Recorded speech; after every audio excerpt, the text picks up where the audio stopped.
Hello and welcome back to Old Truthford, the home of honestly biased sports content. Tonight we are going to be doing a watch-along for the Sheffield United v Manchester United match, and this match ultimately will be a season definer for us. So high stakes on the line. I'm just watching the end of the Chelsea-Arsenal match here. Chelsea-Arsenal? Yeah, Chelsea-Arsenal match. 2-2. Chelsea have absolutely bottled it. I'm just hoping that they don't lose the match, because then it'll make it very interesting for us. But yeah, just on the 92nd minute over there. Ilmi, I see you in the chat, man. How you doing? Let me just post over for the Discord crew. And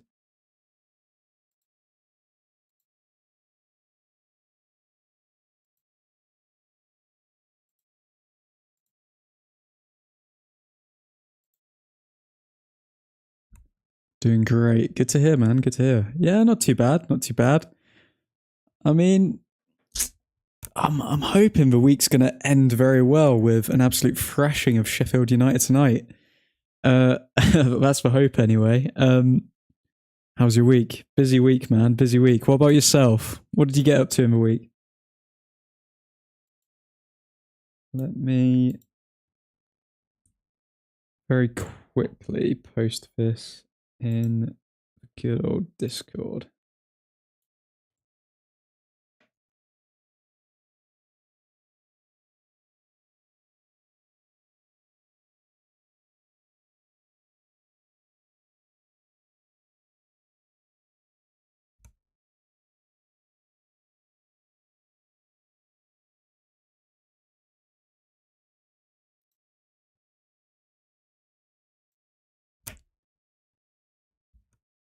Ilmi, becoming a father for the second time. Wow, congrats, man. Do you know if it's a boy or a girl yet? Or is it too early? I'm not too clued up on the whole baby process yet, to be honest.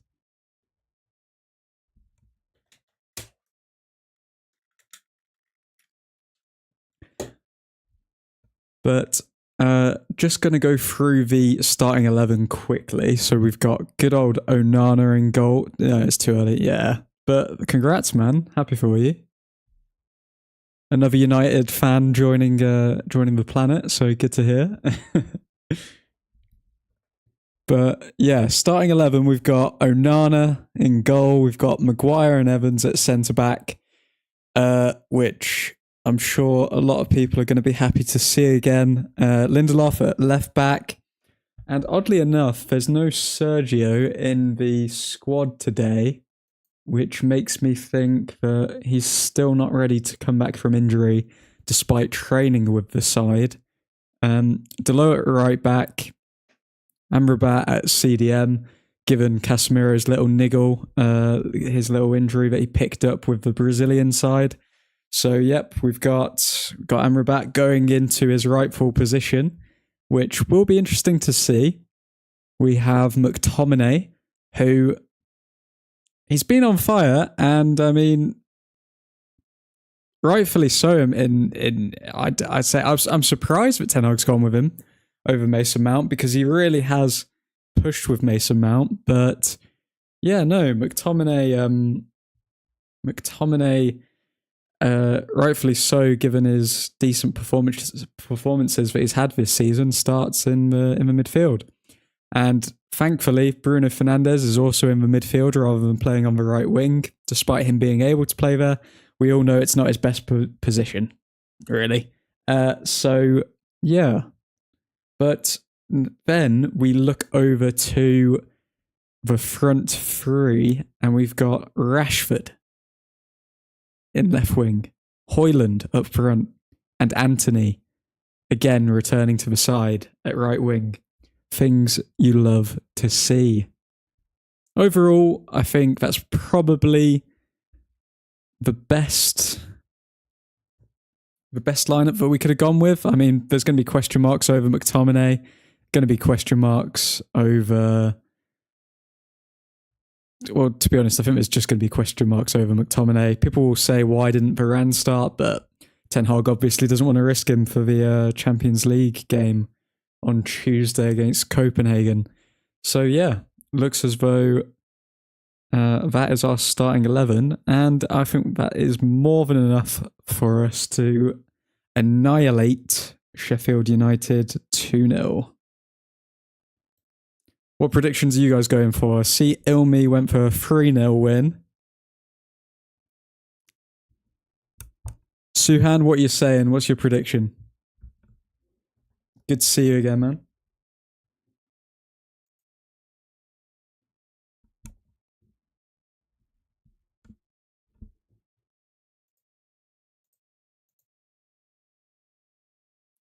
And the game ends with Chelsea and Arsenal at 2-2, which, given the position that Chelsea were in, is despicable, and means that Arsenal continue this season undefeated. And you can see Pochettino's body language at the end of the match. He's literally dejected. And Mudrik's amazing goal will probably not be remembered as being the highlight of the game as it should, even though it was a cross. Hopefully Delo will have a good game. I hope so. To be honest, even if it's Sheffield United, realistically, even if half the team have poor games, we should still be pulling a result out here. So not too worried. Not too worried at all. Suhan, get your prediction in the chat, man. But let's have a quick look at the league table. Let's pull this up here.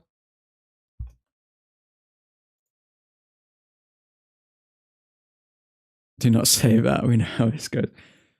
You don't even have to worry about it. We're winning this game, Ilmi. Come on. Come on now. Let's pull up this league table then.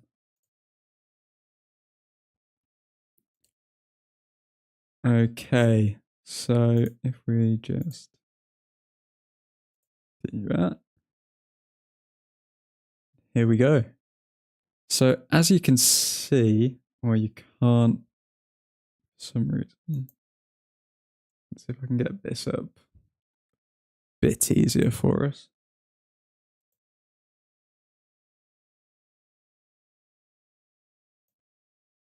But yeah, as we can see the competition above us, a win today would place us above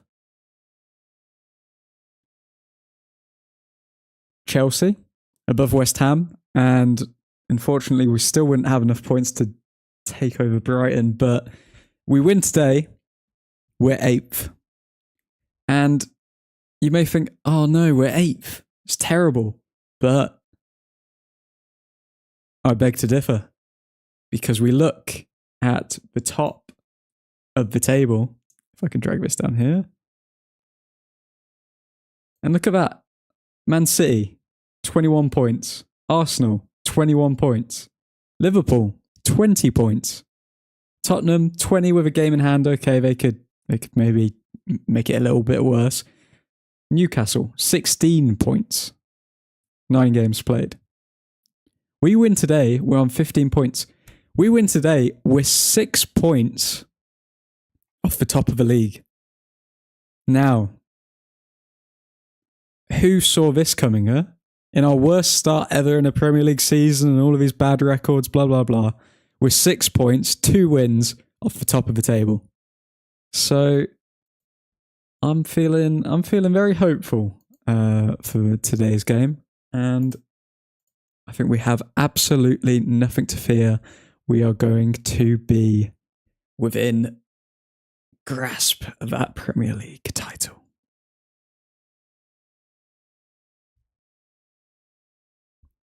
Don't jinx it. You can't jinx class, man. That's how the famous saying goes. You can't jinx class. And that's what Manchester United are.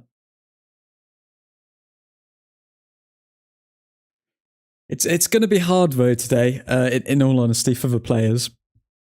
Because given the news that has obviously come out today,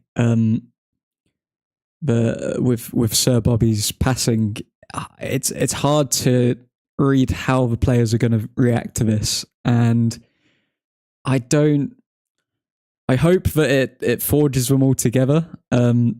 Yeah, rest in peace, Somi. Rest in peace. It's a hard one for all United fans, really, because it just goes to it's a sad day, obviously, because of the passing of a legend that completely revolutionised the club. Like, for those who don't know about Sir Bobby Charlton, I'm not as clued up as some of the I don't know, historical United fans are, longer serving United fans, but so Bobby represented so many different things when it came to Manchester United. He represented loyalty, he represented success, he represented the Sir Matt Busby era. He was an ambassador for the club up until obviously his sad passing today, and he's been an icon with the club for years. So, like, to put into words how much this one man has done for the club, he's got a stand named after him. Like, you can't really get any higher into the esteem of Manchester United folklore than Sir Bobby. So it's a real kick in the teeth, really, to be honest. But I'm hoping that the players can use it to galvanize themselves together, and they can grow from it.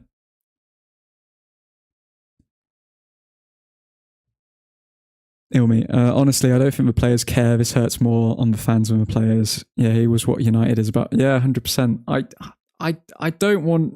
I'd rather not think that the players don't care. It's just, nah, the players surely will care. I mean, it'll affect certain players more than others. As much as the academy graduates and stuff like that get slated for being passion merchants and stuff, they will have grown up, like, their history lessons would have pretty much just been about Sir Bobby. So I think, especially for the players who have been around the club for such a long amount of time, I can see it affecting them a lot. But yeah, it's a sad one, and it's a tough pill to take for for a lot of United fans. But he's definitely going to be remembered, and as a lot of people have come out and said, you can't speak about English football and English football history without mentioning Sir Bobby Charlton. So hats off to him. For me, he will always be the DNA of United, 100%. 100%. I saw somebody mention earlier that for as long as football's talked about, Sir Bobby Charlton will be mentioned, and I think that's the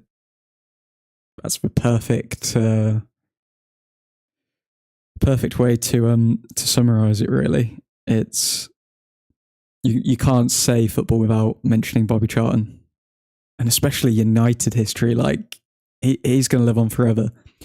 To be a legend at the greatest of the greatest team to have ever played a beautiful game doesn't just mean that, oh, you were around for a long time. His impact off the pitch, on the pitch, what he represented, it's just amazing, to be honest. And yeah, I hope that some players, if not in this squad, but in future squads, will be able to carve out their own history like that.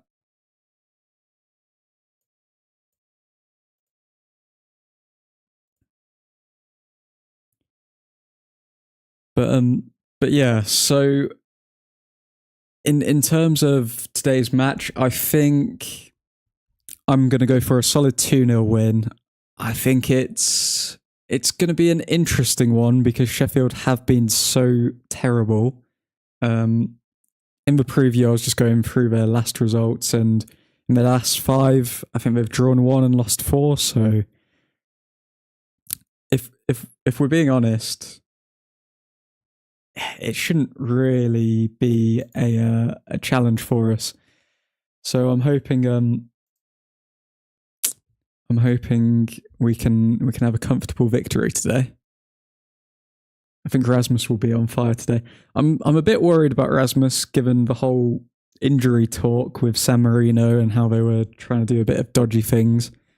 I'm hoping he's up for it tonight and he's not too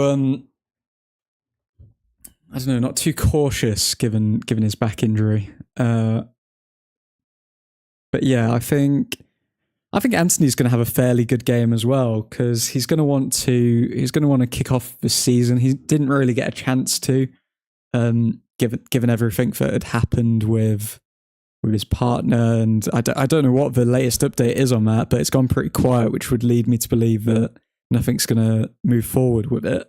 But yeah.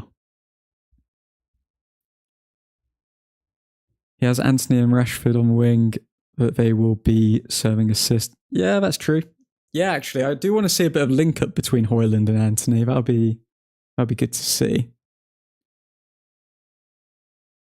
What would be shocking is if McTominay scores another goal and then we're suddenly in the position where McTominay is keeping Mason Mount outside of the team.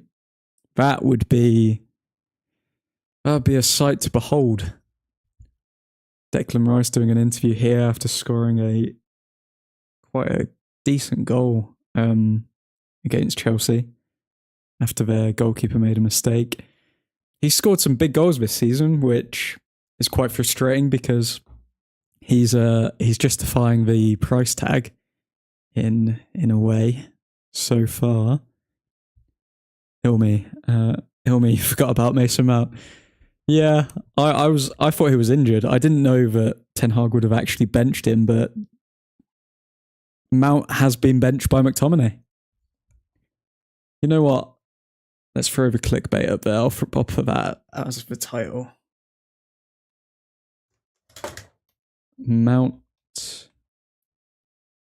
benched by McTominay. Oh, title's too long. Never mind. We'll keep it positive. Mount's not being benched. He's just resting, okay? For when he's going to absolutely destroy. I don't know. I'd love to see Mason Mount score a goal against Chelsea, but we'll see. We still need Mason Mount to come good.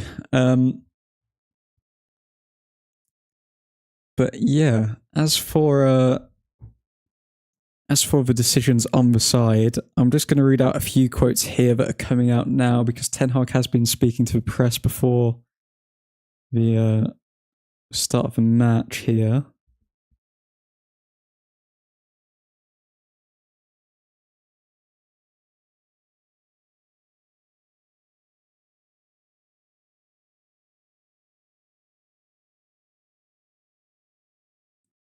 Okay, so Ten Hag has come out, and obviously everyone is paying their respects to Sir Bobby. So Ten Hag has come out and said, "The world is losing a big personality, a legend, a giant." And Wayne Rooney has also come out saying, "When I broke his goal-scoring record at Stoke in January 2017, he was there in the dressing room after the match. So Bobby congratulated me. He will be greatly missed.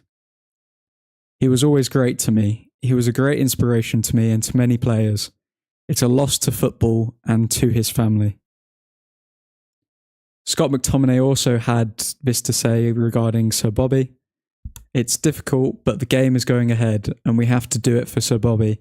He was an icon and a legend all around the world in football terms. My mum is absolutely devastated. And everyone who has grown up watching him over the years has just got to thank him, really, for everything he's done for the game." McTominay also had this to say. "He paved the way for people like myself, Marcus Rashford and Jesse Lingard, who came through the academy. So for us especially, feeling what he's done at this football club, it's difficult. Our thoughts are with his family and everyone at this time. He was an icon at the football club and all over the world. Everyone knew him from being a legend of the game and, more importantly, such an incredible guy as well. He's done so much for the club over the years and everyone is going into this game tonight thinking of him. Wayne Rooney also had this to say: "I'm still in shock. I saw his picture on the big screen at the start of the second half, and I didn't understand what was happening. He is a legend, but above all, an exceptional human being." Rooney referring to the match against Michael Carrick's Middlesbrough, there where a photo of Sir Bobby was shown on the big screen in the stadium, and he obviously hadn't heard the news at that point. JC, my only concern this game is the defensive capability of the Rashford-Lindelof side. I expect us to have majority of possession, so dangerous counter-attacks through that channel could be crucial. I think what we're going to see from Lindelof is a similar shape to what we saw when Amrabat was playing at left back. So Delo's going to bomb forward, Lindelof's going to stay back, and essentially Amrabat's going to stay pretty deep as well, meaning that even when Delo goes forward, we've still got a back four. So I wouldn't be too concerned with that. I think, I wouldn't be too concerned. I think people give Rashford a hard run for it. He does track back, but I would be lying if I didn't say that it slows down in the second half compared to the first. Whereas Anthony can do it for a full 90 minutes tracking back. So yeah, we'll see. I hope Rashford has a decent game. He scored against England. Hopefully he comes back now and he's properly starting to kick on. And McTominay, I think McTominay's going to have a good game. I think McTominay's turned a corner in a way, which, funnily enough, I think the David Beckham documentary actually properly inspired McTominay to have that performance, as well as the passing of Kathy Ferguson. But yeah, I think it's going to be an easy game today. I just hope people can enjoy it, and I hope we get the win before the negativity gets times by 10, because we all know what's going to happen if we don't get the win today. People are going on Twitter. People are going to be screaming that this obviously isn't the club that Sir Bobby played for, and all of this. So I just hope that we can get the win, and yeah, today can be remembered for Sir Bobby rather than being remembered for, oh yeah, it's the day that United lost to Sheffield. Charlie, this Sir Bobby news hit me out of nowhere. Lady Kathy and Sir Bobby both close to each other in timing. Awful time for the United family, but let's rally together and do them proud. Amen, man. Amen. Excited for Anthony's return. Hope he puts in a performance. I think Anthony's gonna have a good game today. I think Anthony's gonna pick up an assist. I think Rashford's gonna pick up an assist, and I can see McTominay and Højlund scoring 2 goals to make it 2-0. Get your predictions in the chat, guys. JC, I'm excited to see the burst of energy that McTominay and Amrabat will bring together. I'm quite interested to see that as well, because I think the McTominay-Amrabat partnership could actually be quite good. They could complement each other's games quite a bit, because McTominay's bringing the energy in there. Amrabat's got the wide range of passing, but they can both tackle, and they can both defensively... They can both have a defensive presence in the match, whereas a McTominay-Fred partnership, it seemed like Fred didn't really complement McTominay's game, whereas with Amrabat sitting back, it will give McTominay a bit of freedom to run forward. So yeah, I'm excited to see McTominay in this position. I hope Ten Hag hasn't just asked him to sit back with Amrabat. But yeah, I hope McTominay can get a bit further forward, and we can see more of that shooting. 3-1 United, says Diego. We're back to watch the greatest team in world football. Amen. Amen, Diego.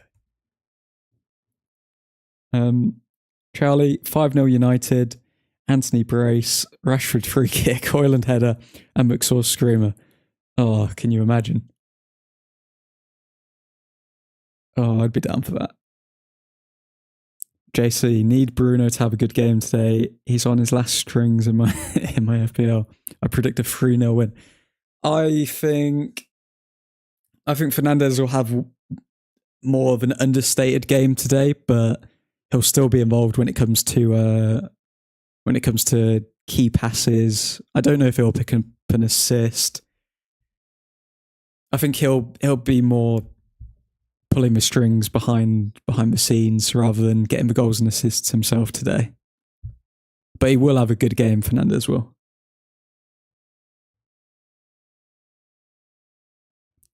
"5-0 Sheffield United, I meant, and all own goals." Oh, Charlie. Go back under your bridge, you troll. We line up with a back pairing of Maguire Evans in 2023. Only United can do, while others would crumble. Well, we've got to be fair, you know. I mean, it would be unfair against for the opposition if we actually played a real team, you know. So we're just very generous people.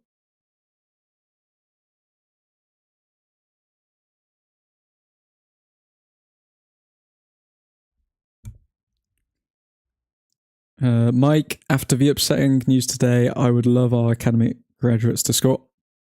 I mean, I don't want to say that McTominay's shown that, like, when there's a tragedy within the United fan base, that he has a good game, because that's a terrible, like, I don't know, that's a terrible thing to associate with one thing to another. But if McTominay has a good game today, then it's kind of just staring us in the face, because it's like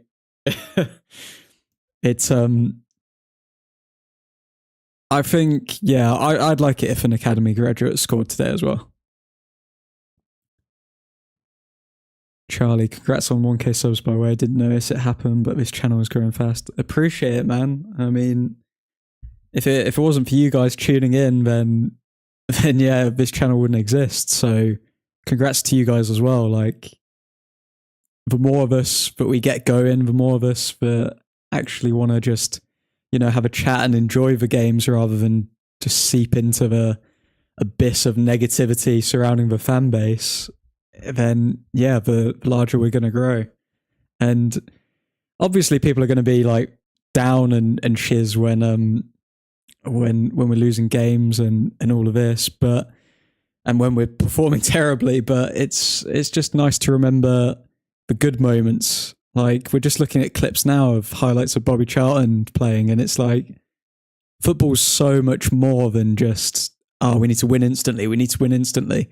Obviously, we need glory. That's what United's all about. But yeah, it's things like this which really put into perspective. But thank you, Charlie. Suhan, 6-0 incoming. Okay, well. So you've topped Charlie's there. JC, let's show Raya and Sanchez how a real goalkeeper plays. I haven't even mentioned that. Hopefully Onana can actually put a shift in today, or maybe he won't even need to put a shift in. If we're set up to dominate possession, then could very well seem that Onana doesn't even have to kick the ball, but he's definitely on. He's definitely on the ones to look out for. Charlie, to be fair, McTominay is probably just in good form. He's doing well for Scotland and United. Hopefully he can keep up the form, and when the purple patch ends, as it does with players, Kobe comes in. Yeah, we've got that to look forward to as well. I'm very much looking forward to Kobe coming into the side and seeing what he can do, because people are gassing up passes in training and everything like this. It's yeah. I think the season it does feel as though the season is literally starting today. I think we've just had a fever dream over the past 2 months, and and it could have been a lot worse. So as long as we win today, season starts today, we can forget about the past, and yeah. Glory, Man United. Charlie, yeah, I hope the Raya and Sanchez criticism is as loud as the Onana criticism. We all know it won't be, but it seems a lot of keepers are shaking it. Yeah, this is something that I've seen a few people mention online where do we just have to get used to keepers making mistakes now? Because is that just what modern football is? It's kind of got to the position where we're seeing it happen so often with teams that if these keepers just keep making mistakes, because the managers are forcing more of a fluid style of football where all keepers play out from the back, on top of that, the teams are all set up to press. It's just a part of modern football where keepers will make mistakes, but we just have to forgive them. And I think it's a good point to make because we are seeing a lot of mistakes. We're seeing it from Chelsea, Arsenal, United. We've seen it from Liverpool and Man City across the seasons as well, but they're not as culpable for it. But maybe it's just a byproduct of modern football. So Kobe Mainoo sitting on my FPL bench ready for his price to skyrocket after returning from injury. JC, defensively we have a decent mid. Casemiro is usually class, although he maybe hasn't had the start he would have hoped for. Hannibal, McTominay and Amrabat never stop running, and Mainoo as well. We've got a balanced midfield, in all honesty. Yeah, good point. We've got a balanced midfield this season. I think we've got a lot of players who complement each other. Imagine had we not signed Amrabat on the last day of the transfer window, though. We would have had to probably see a midfield of McTominay Holding and then maybe Ericsson and Fernandes or Mount and Fernandes. So thank the Lord that we did get Amrabat. Alisson and Edison been making howlers regularly, and because their team scored so freely, they didn't get as much coverage. But when Onana messes up, United don't always win.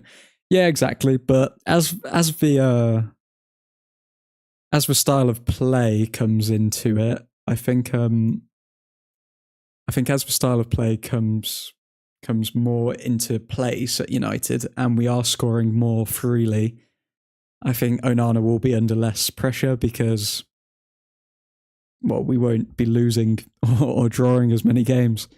However, having said that, some of the mistakes Onana has made, they're not necessarily due to a style of play as much as just blatant errors and just switching off. Whereas I would say when it comes to other teams' goalkeepers, it does look more as though it was down to the style of play and more so the opposition like counteracting it with high pressing rather than just a 100% all fault on the goalkeeper. Additionally, because for example with Onana's goals that he's conceded, they have been hitting his wrist or they've been on his hand and they've still gone in, so that's why it's hard to justify any of Onana's. But yeah, hopefully that can all be forgotten. Hopefully Onana starts fresh. He's had some time out to recalibrate, and yeah, all is forgotten from this day onwards. A centre-back signing, and we might have good depth all over the pitch, to be honest. Balanced mid, balanced forwards. Need a backup striker, I reckon. Yeah, Martial's time's up, surely. I think Ten Hag's trying to get him out, but it's just finding a club who are willing to risk spending money on a player who is just going to get injured every 5 games. JC, City with another unconvincing win today. I think we have the best chance of winning the derby as we have in many years. We've got a few players coming back as well. When's the derby? Is that next Saturday, is it? Let's have a look.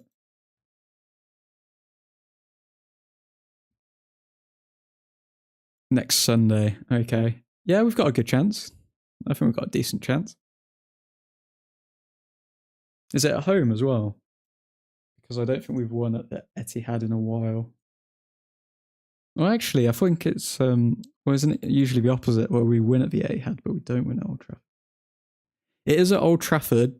I would feel more confident if it wasn't for the fact that we've been losing at Old Trafford this season and we've been conceding very, very sloppy goals. I would feel more confident if we had our unbeaten run there, but no, I'd say we've got a good chance against Man City next weekend.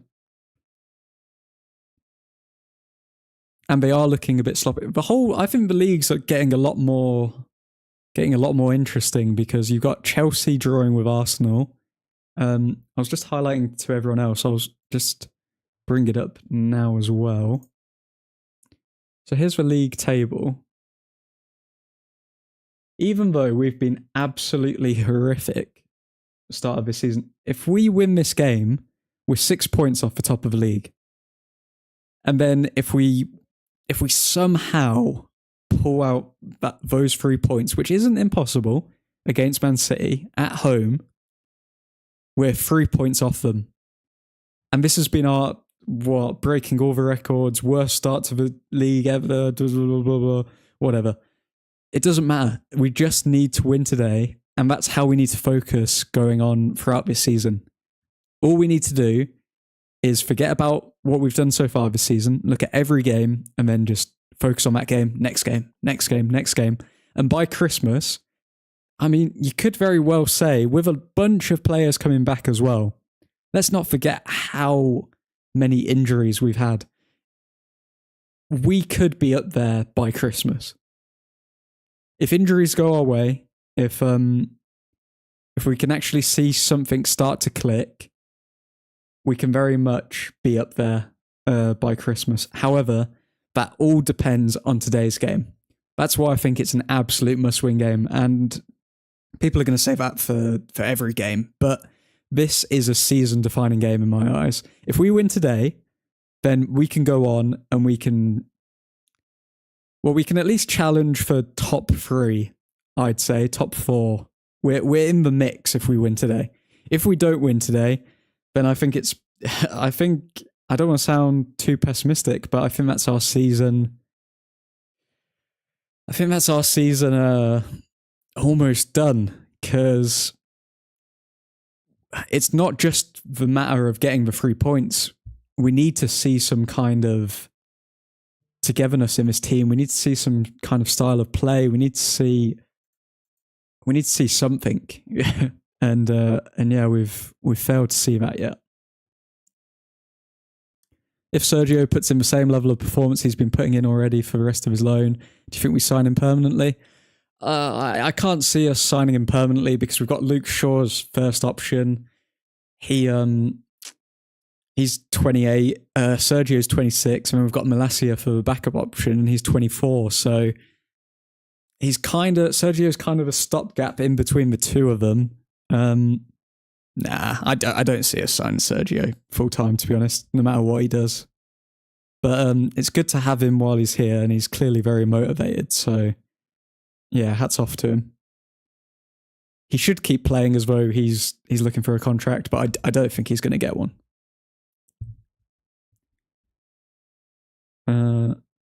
Charlie, Chelsea choked that game as well. They were so much better than us. Yeah, they completely choked. Viv, hello, I'm back. Welcome back, Viv.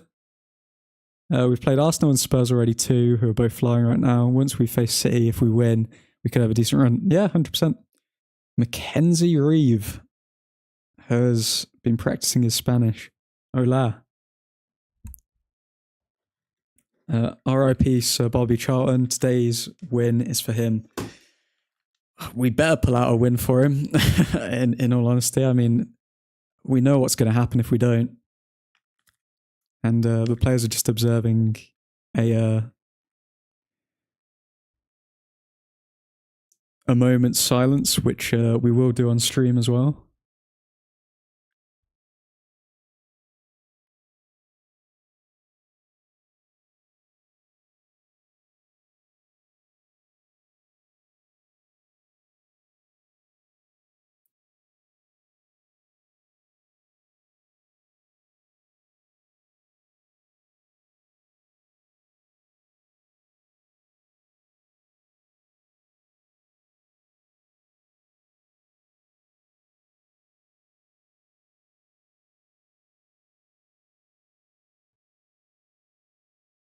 I'm a bit confused. Are they... Okay, so they're going with a minute's applause rather than a minute's silence. Which, to be honest, I think is... For me personally, I prefer the applause rather than the silence. I think that's how players should be remembered.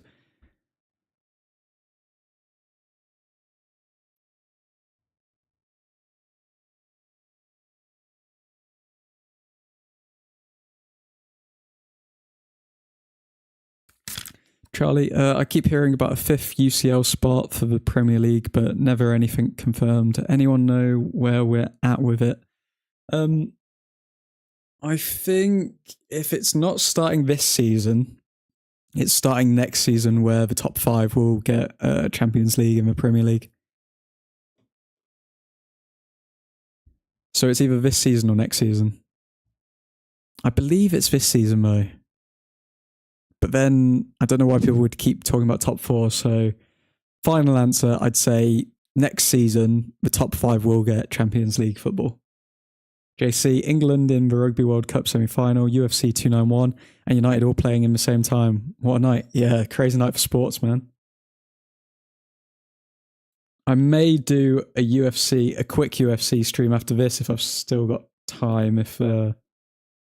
No, to be fair, it'll be over by the end of this game probably, so I'll see if I can get on a quick screen as well. But because I do want to see if Volkanovski can end Islam's reign.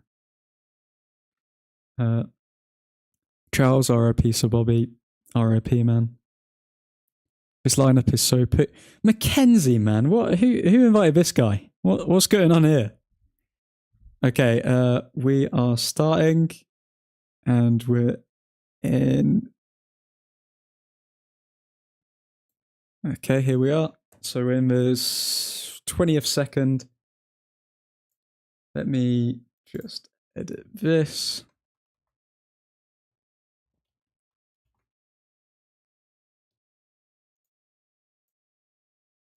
Okay, Harry Maguire with a free kick early on.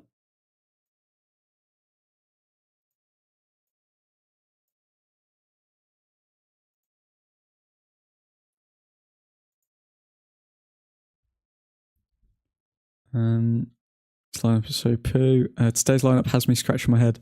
So Sergio isn't starting, well, he isn't even in the squad, so I think there's probably going to be a bit of an injury concern for him. Maguire's just given it away immediately and fouled someone.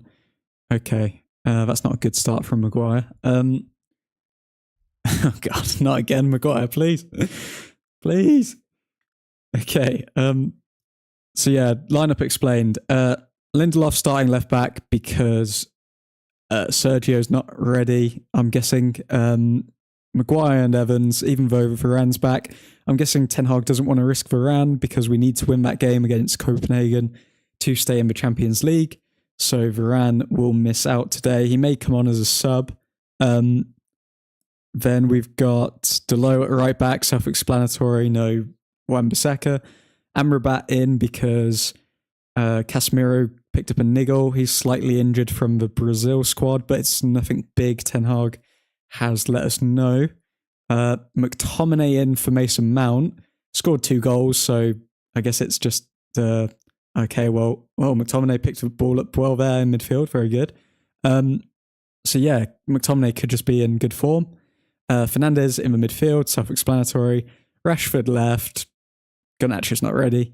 Højlund down the middle and Anthony down the right. Sheffield United are very lively here. It looks as though they are coming for our throats. Oh my, good save from Onana. The ball snuck through there to the Sheffield United player McBurney. I don't know how that happened. Someone took a long shot and then it deflected towards him. Sheffield are definitely coming for our throats here. Both of the Sheffield United players were offside. However, it deflected off Harry Maguire to land in their path. They were looking for a penalty, but it hit Maguire's body, so no way. Mackenzie, you've completely changed your tune, mate. What happened to Evans being the GOAT?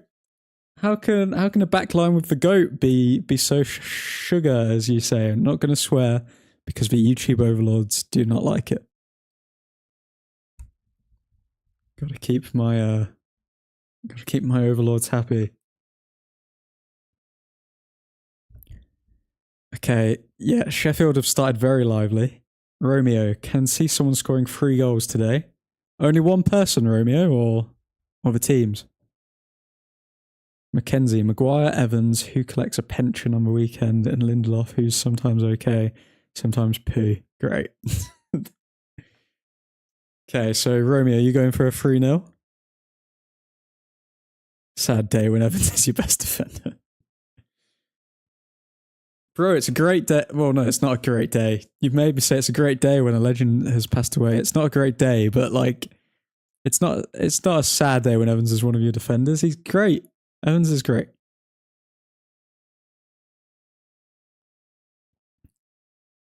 Evans is football heritage.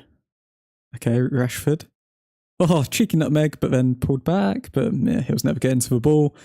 Sheffield United have come to play. It's an interesting first 5 minutes of a match.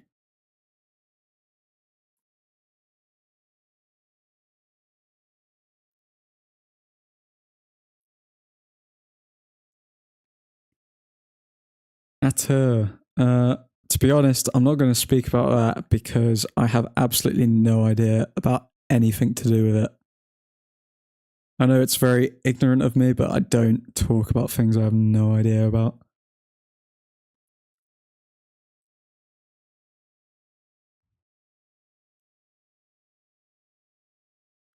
Onana going to be great today. That's what we like to hear, Romeo.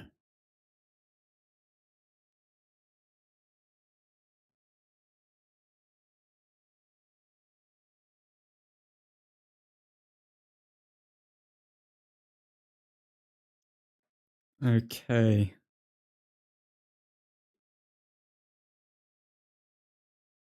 So we've got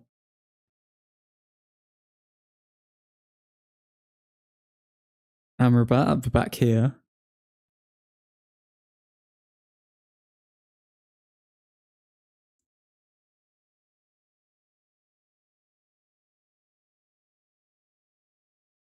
No, it's not your bad. You're free to say whatever you want.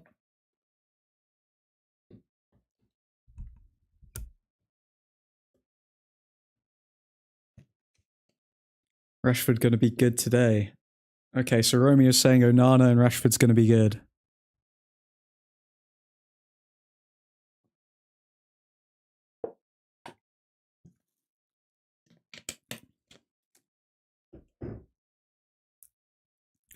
Who's everyone's shout for man of the match?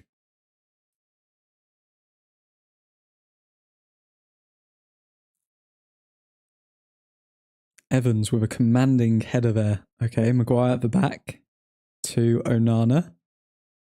To Maguire, but it's going out. Maguire to Evans. Oh, did you see that turn from Evans? Oh, please tell me you saw that turn. Oh my God. Like a young Lionel Messi. Or Eden Hazard.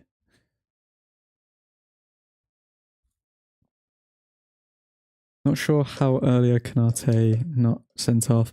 I didn't get a chance to see it. Was it bad, Romeo?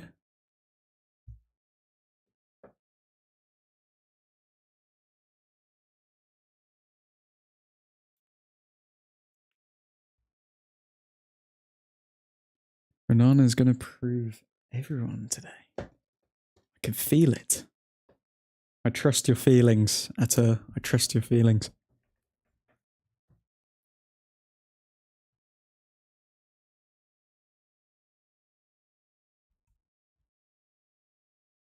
Okay, so we haven't lost a game with Maguire start. Wait, no, we've lost one game with Maguire starting since October 2022.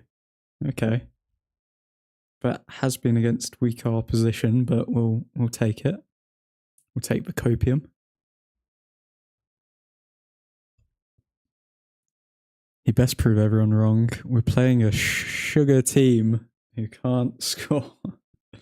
They're looking more dangerous than us though at the moment, which isn't a good sign, is it?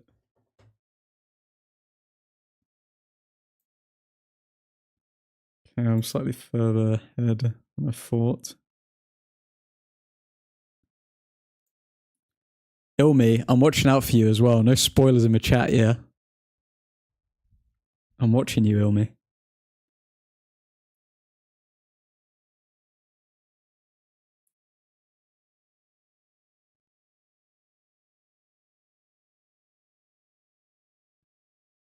Ilmi was knocking around. I don't know if he's still here or if he's just going to pop up whenever we score a goal or concede one, so...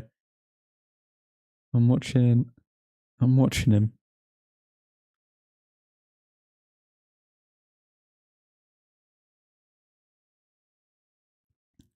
Okay, what are the stats saying so far? When Greenwood comes back, do you think he'll be any good? I don't know if he is going to come back, to be honest. I don't know. People have been raving about him in Amrabat out wide to Rashford. People have been raving about Greenwood at Getafe, but I don't think he's gonna come back. And I don't think he's gonna reach the level that he could have reached, to be honest.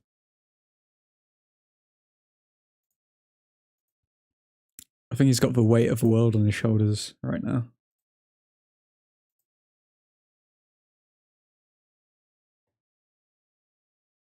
Okay, so these are the stats so far. We've still got a 65% chance of winning, according to Google, which is good to hear. That's great. Sheffield United have had 2 shots on target. No, 1 shot on target, 2 shots, and are having more of the possession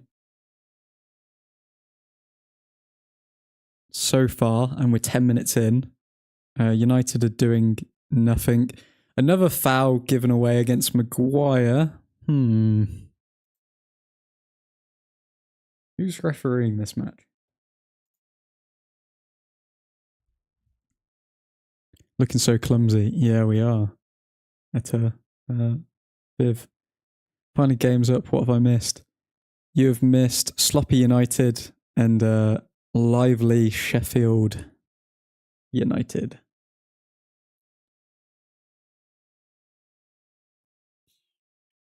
Greenwood ain't coming back.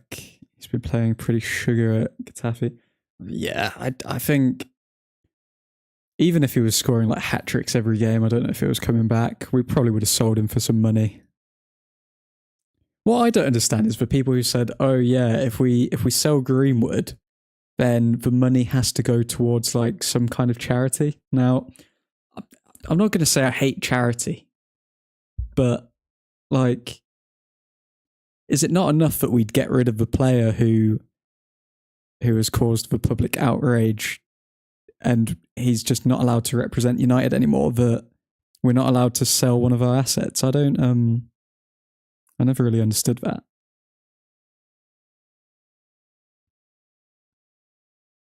To giving ball away so easily. Yeah, we are. It's just a mess at the moment. Well, he's been alright, but not good. What has he picked up so far? A goal and an assist or something? It's not setting the world alight. Lindelof at left back did absolutely nothing there. The player just cut in and could put a cross in as easy as he liked. Delo also not knowing how to defend, and then Maguire having to come in and actually do it. Delo got spun there just like he did against Galatasaray with Zaha. Kenzie keeps telling me to go, so bye. Oh, poor Romeo. Poor Romeo. Mackenzie, why are you going to be like that to your brother?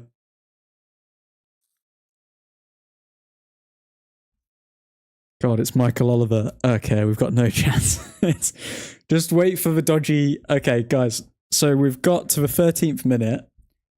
Wait until the 25th minute when we concede. And then wait until the second half when we put... Did Delo literally just handball... I swear Delo just played volleyball there.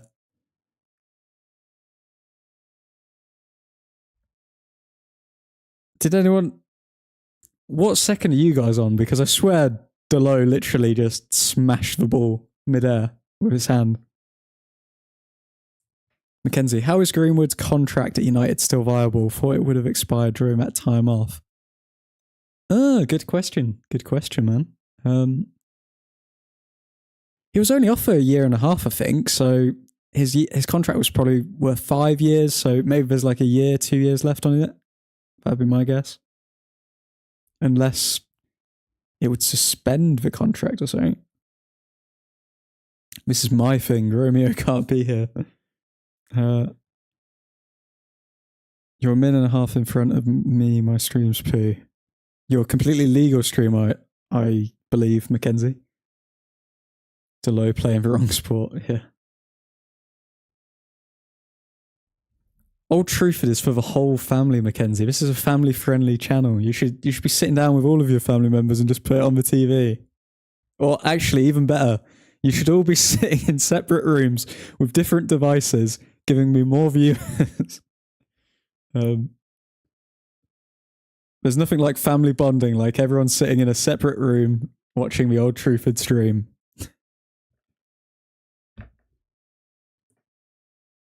Evans, good defending there. Good challenge. Bruno running down the middle. Plays out to Rashford down the left wing. He's got some space. One-on-one with the defender. What's he going to do? Too long. To Fernandez. Still maintain possession. Fernandez to Anthony. Left-footed shot. Weak. Accurate, but very slow. Mackenzie, no, my brother chats some straight poo. Can't have him embarrassing me in the chat.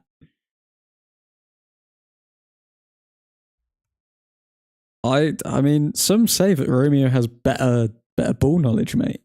I don't know if that's true, Mackenzie, but you know, you gotta prove yourself. I honestly think this is the end of Man U because Sheikh Jassim is out of the race and Sir Jim is bringing no good to the club.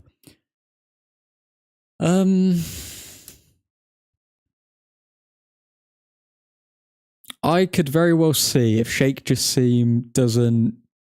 It's a hard one, you know. It's a hard one to see what the future of United will be now because the Glazers aren't going to live forever. They're in their 70s, aren't they? Let me have a look. Oh, God. They're only like 56. Oh, the Glazers could be around for... Okay.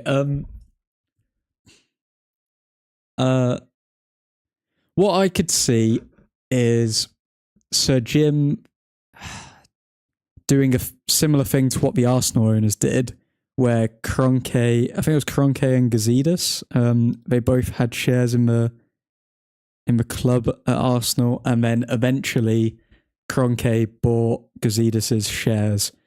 Could Sir Jim somehow do that with United, where he buys the Glazers' shares? I don't know, because I don't think Sir Jim has that much money if he couldn't buy the club outright originally. So that would lead me to believe that neither of those two will be full owners. Onana comes out and claims very good. Oh God, Evans is on the ground in severe pain. But yeah, so that would essentially with the ownership, everything would lean towards both the Glazers and Sir Jim not becoming full owners of United again. So the only other option of what's going to happen when it comes to the ownership, and the only thing that can actually give us hope, is will somebody come in a couple of years' time?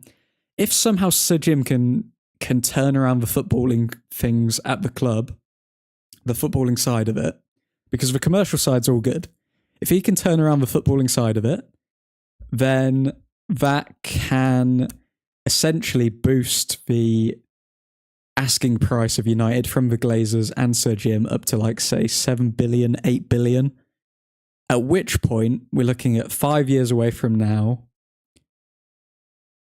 5 years away from now, maybe Sheikh Jassim comes back in and says, oh, okay, yeah, I'd be willing to buy the club for 8 billion because you guys have made it better than it was. But I don't know, man. It seems there's no immediate hope or cope or anything for us when it comes to the ownership of Manchester United. So Jim has properly destroyed any hope of us getting new owners, new outright owners. So yeah, we're just at the mercy of hoping he knows the right people in the footballing industry to come in and change Manchester United. That's all we can really. That's all we can really hope for.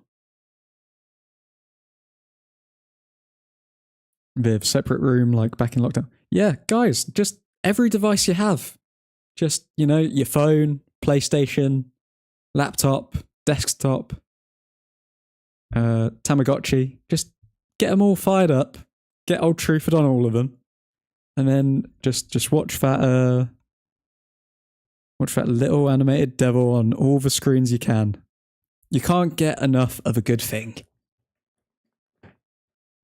Mackenzie, Glazer's 56 with a health and looks of an 80-year-old. Yeah, I know. I don't understand. It's probably, you get that with evil people, don't you? You can see, usually you can see evil on someone's face, especially older people. When they're quite weathered like that, it's quite apparent that they're not exactly sleeping well at night, are they? So Jim has 20 billion, I think, so I'm not surprised he didn't spend half his net worth on. That's mental if that's true. Maybe he is looking to buy the club outright then. If he does have that sort of money, then maybe the Glazers just were never up for a full sale of the club. So Jim knew that he had to get a foot in the door, and then in 5 years' time, so Jim buys the entire club, just like Kroenke did with Arsenal and Gazidis. Tamagotchi, Samsung fridge, dishwasher, the whole lot. Beautiful, Viv. Beautiful. Everything. Get every device. We are coming up to the 25th minute, guys, which, if history tells us anything, Sheffield United are about to score. At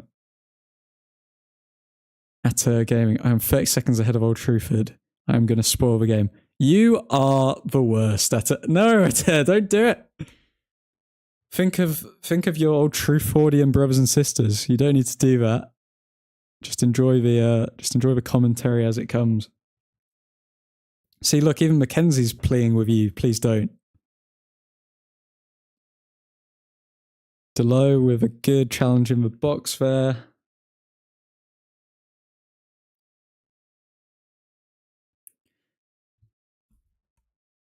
No, I'll not do it. Amen. Appreciate you, appreciate you.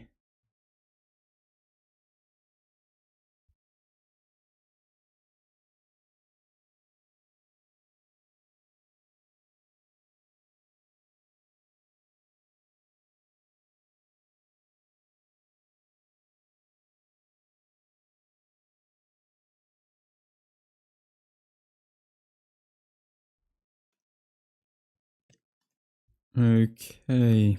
Sheffield on the attack here. Let's have another look at Stat Watch.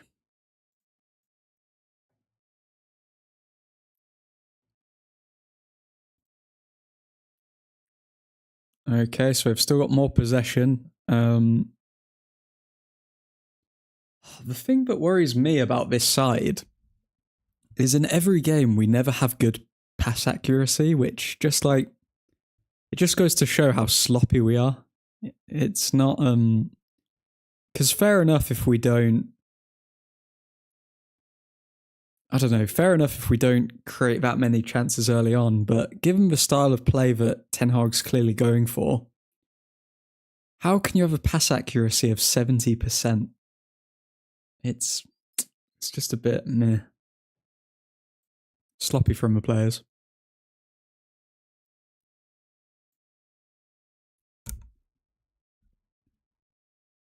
So Jim, richest man in Britain, I'm pretty sure, so if he bought us outright for the 10 billion they want, we'd be 4 or 5 richest team in the league.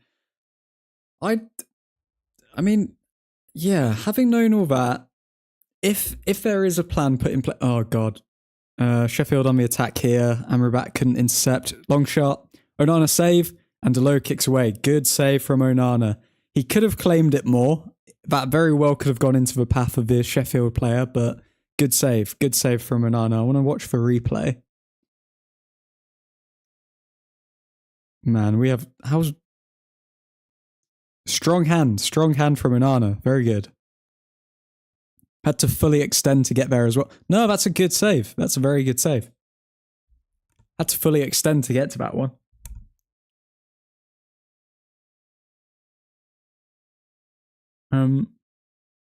Yeah, if there's a plan for Sir Jim to buy the club in like 4 to 5 years' time, and I would have preferred the Qataris, like just buying it straight away because we all like immediate success. But yeah, I think having Sir Jim, having the richest man in Britain own the biggest club in Britain, I think it's a bit poetic. And he's a United fan, which people seem to forget when they call him like, oh, rat and all of this stuff. Like, he is a United fan. Like, I don't think he's just buying United to make money off of an investment like the Glazers were.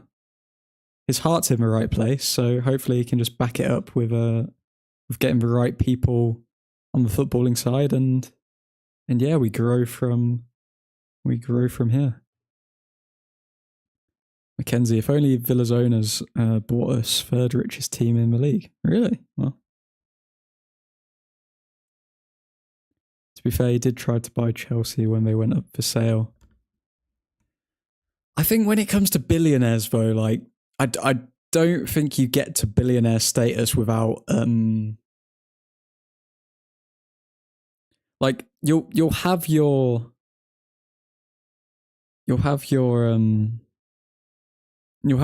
favorite teams and you'll have your links and all of this stuff, but I think when it came to the Chelsea sale, the people who bought Chelsea knew that they were going to get pretty much a bargain when they bought them because of the whole Abramovich thing and having to sell the club. So being a billionaire and looking at this club who has won however many Premier Leagues in the past 20 years, it's in London, it's all of this stuff, like as a business opportunity, you'd look at it and you'd be like, okay, then I can get behind this. So I don't hold it against him if he was looking to buy Chelsea, because billionaires do billionaire things. It's not crazy.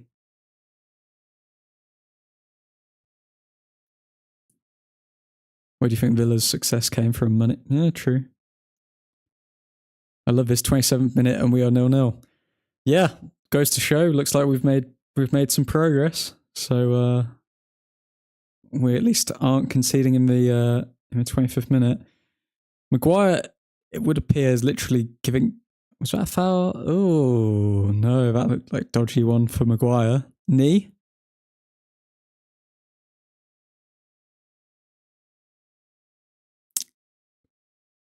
Oh God.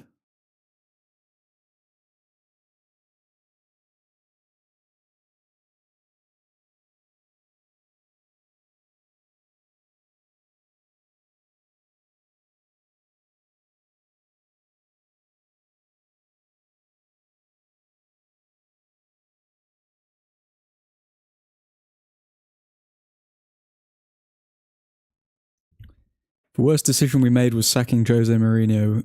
We had to give him more time. He got us to second place with a terrible team. I don't know. Oh, Fernandez? McTominay? McTominay has scored! Yes! Scott McTominay! He's in! Oh my God, yes! I said it before the match. I don't know what it is, but McTominay, when... he's in a purple patch, but when there's a significant United moment, McTominay is there. McTominay will always be there. McTominay's going to keep Mason Mount out of his team. What a finish on the volley.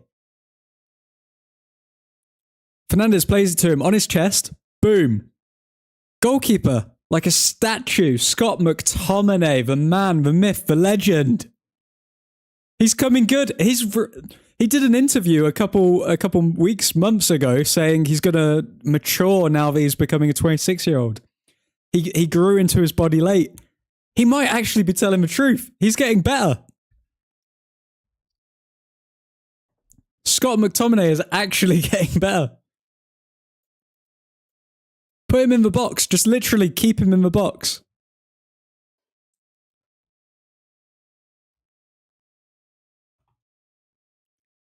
Okay, 1-0. Manchester United. And we are 6 points off the top of the league. Let me remind you, we are 6 points off the top of the league. Do not make him a striker, no. We can't do that. Scott McTominay. Oh, beauty. What a bloody goal. Okay, I need to change the score over here.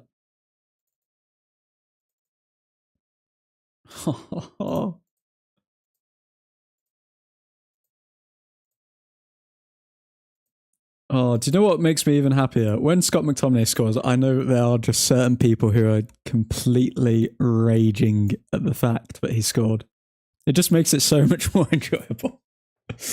Oh, get behind everyone who wears the shirt, yeah?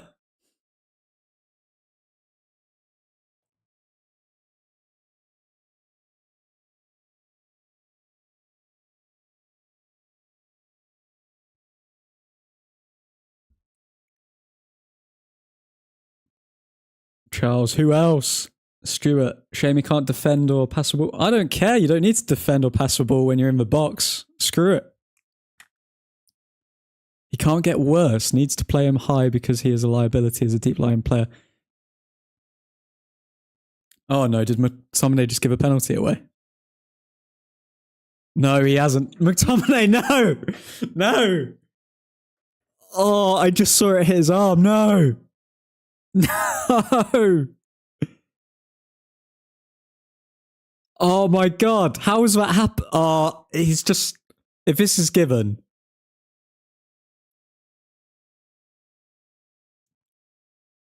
It's gonna be... Is it gonna be given? His hands... Oh, it's gonna be given, surely. Oh, he was pissed as well. He cleared it. That has just summarized Scott McTominay's United career in the past 2 minutes. Oh, how has this happened? Oh, Scott, no. Oh, my. Sweet Jesus. Okay. Yeah, it's clear pen. I can't. It looked like he was moving his hand behind his back, though. It's hard from the angle because he was moving his hand behind his back, but then in doing that, it hit the ball. The referee's having none of it, though. He's not going to look at the screen. Fernandez is saying, calm, I will look. Okay, is it going to VAR? It looks as though it's going to VAR because the penalty's not being given straight away.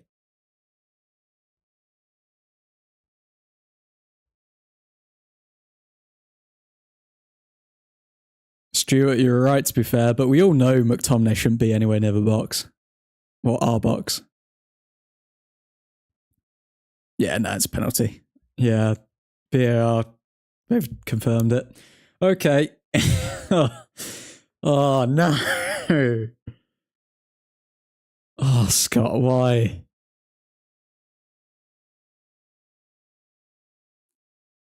Okay. Well, Ollie McBurney seems to have missed 3 of his last 5 penalties, which is interesting for somebody who's your number 1 choice at penalty taking. Okay, Onana needs to pull something special out here.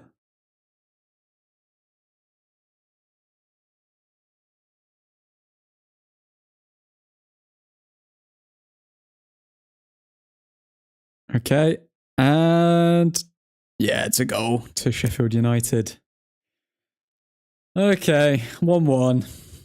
The 2-0 predictions out of question now. Scott McTominay.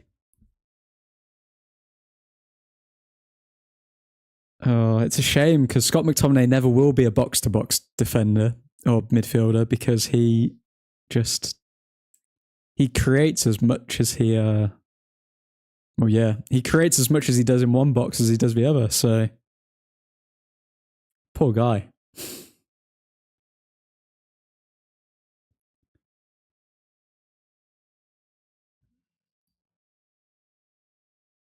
Why did he even think that was a good idea just after he scored? I don't know, man. The replay really doesn't do him any favors as well because he is literally like sticking his arm out to it. Like, again, I think he's picked up a note from Delo earlier on in the match. He's playing a different sport. Oh, God.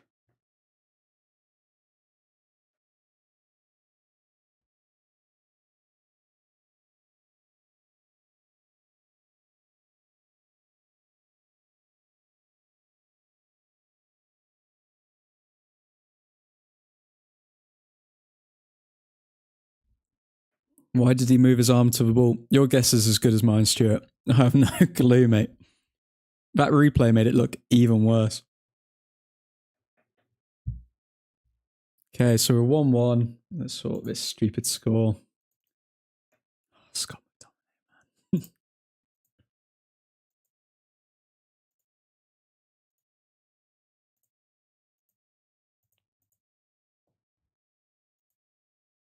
You were supposed to be the chosen one, Scott. You were supposed to bring balance to United. Okay, Rashford down the left. Been fairly quiet so far. What can he do? Hesitant Rashford. Slow Rashford. Yeah, touch your nose. That was bad. Maguire. 2. Why is Fernandez one of the furthest players back? What is going on? Fernandez. Oh, poor ball. Yep. Good challenge from Lindelof. Lindelof's supposed to be left back. Why is he midfield? What is going on with this formation?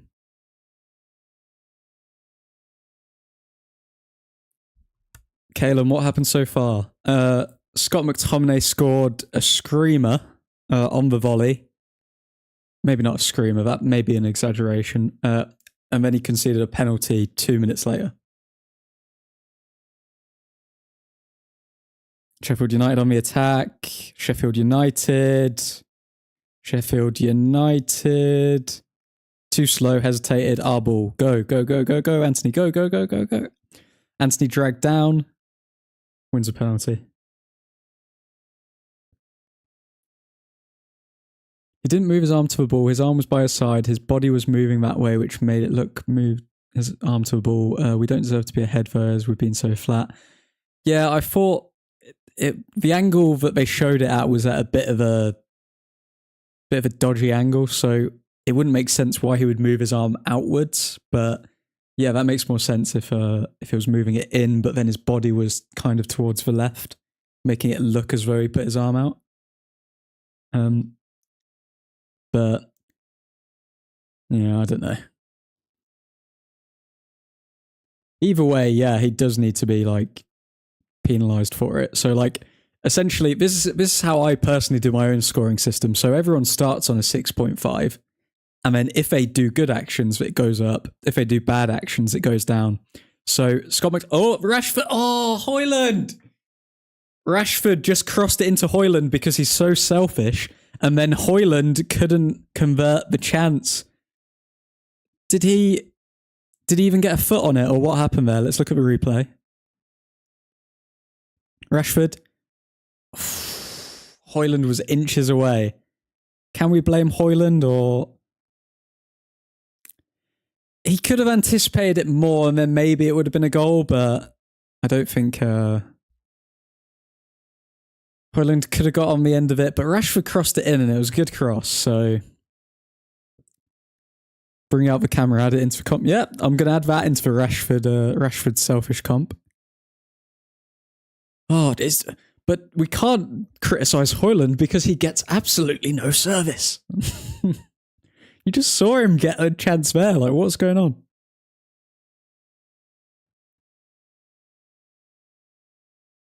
I remember mentions of total football. Is this it? Says Viv. Who mentioned total football? We're not. We're at like 10% football. Oh, Maguire, great ball to Fernandez down the left wing. Fernandez cross didn't really go anywhere, and Sheffield boot it. Maguire's still a massive liability, says Stuart. Well, he's given a foul away every pretty much every tackle that he's had. No, definitely put his arm out. Just a stupid decision. Yeah. Not going to argue with you there.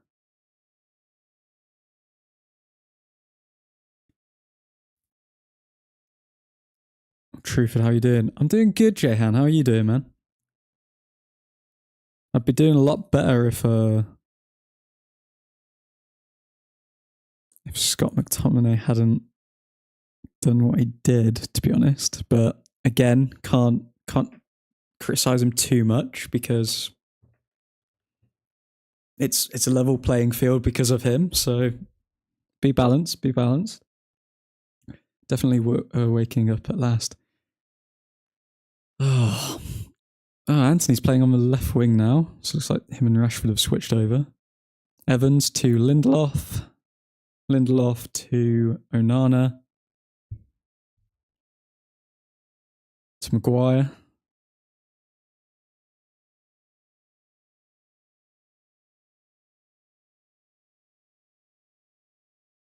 Viv. Now, like an interview Ten Hag thinks said Total Football's VA and Bruno and RB position Lindelof at midfield seems like a progression to Total Football. I don't know if it was Total Football. I think Ten Hag said that he wanted us to be the best transitional team in the world. I remember him saying that, but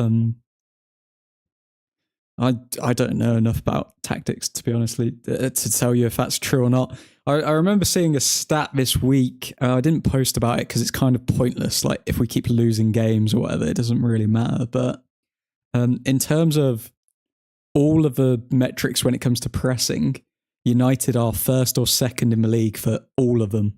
So we're clearly doing the things on paper right, but we're not actually... Oh my God, Deloitte just falls to the ground. Oh no. Okay, Sheffield United on the counter-attack here. Amrabat blocking, good. Sheffield still have the ball. Sheffield, okay. Yep, Sheffield. Oh, Onana blocks with his face. Good enough. Good save, mate. Okay. Sheffield 100% look more dangerous going forward. United players are completely static off the ball. Anthony here. Counter-attack. Anthony to Højlund. Højlund sprinting. He's holding it up. Oh, there's 2-on-1. Højlund's still on the ball. Still a good hold-up play from Højlund. Fair play to him. Keeps possession. Even though there were 2 players on him. Rashford to Amrabat. Jehan, man, have been watching the Cricket World Cup so I can take my mind off United. How's the Cricket World Cup been treating you? I don't know too much about cricket, to be honest. That's much better from United. Lindelof playing as attacking midfield. Yeah, I don't know what's going on here. Mate, this looks shambolic. It's chaos at this point. It's whoever strikes first. Rashford, left wing, plays the ball into the box, but it's to no one. Bruno. Oh, Bruno fouled. Okay, we've got a free kick in a promising position. Hopefully Bruno's not hurt too much, but he's made of adamantium. He'll be fine. I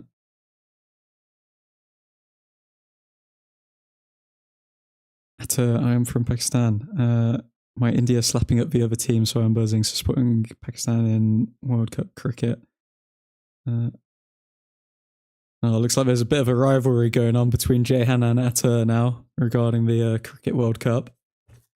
But Rashford's lining up for this free kick, as is Bruno Fernandes.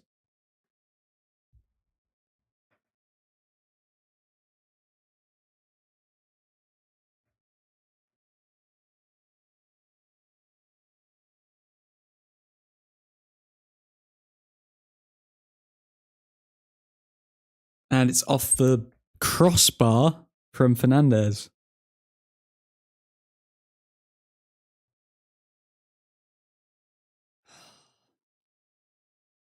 Oh, God. These are the inches that define our season, man. Let's see what's going on with UFC at the moment as well. I'm trying to keep tabs on. Oh, okay. So Khamzat won a decision against Kamaru Usman. Interesting. Up next in the UFC is Islam versus Alexander Volkanovski, which I don't know if you guys are keeping the tabs on that, but let's see if I can get a cheeky, completely legal channel to watch it on. Okay, so this has been pretty much a 50-50 game with Sheffield United, one of the worst teams in the league this season. What am I doing? Like, what is this? What's happened to Manchester United this season? We need to win this game. I thought it was going to be a convincing 2-0 win, and here we are 1-1 with Sheffield United.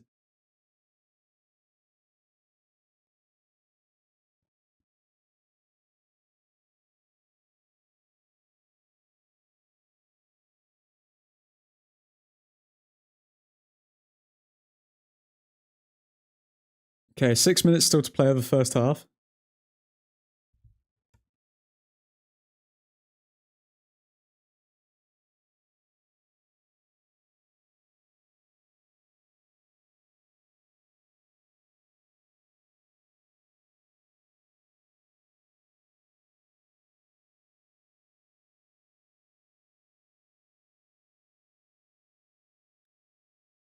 Okay, Marcus Rashford on the ball here. Down left wing. Cross. Oh, nobody there to meet it. Did you see the Jubilee Breeden fight?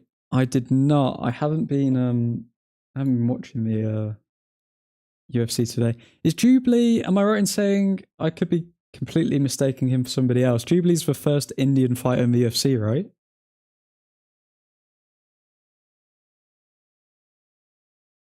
Rashford, down the left wing. Rashford, cross. Oh, no, he doesn't cross. Yeah. Did Jubilee win, Jehan?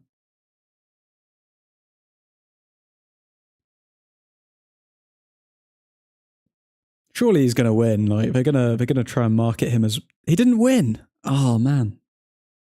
I thought he was bound to win because surely they'd want to market him as being like the first Indian like fighter in the UFC, like they've done with so many other fighters. But no, I'm surprised at that.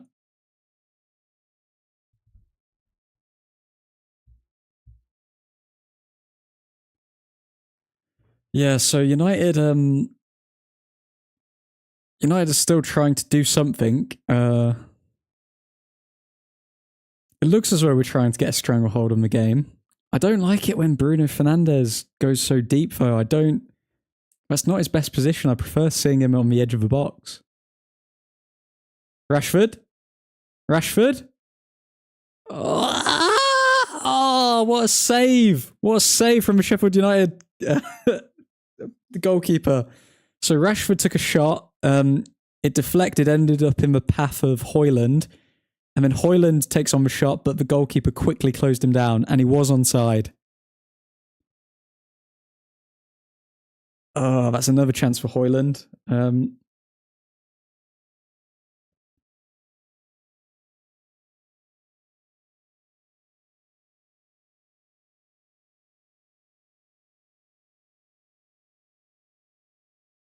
We need to win this game.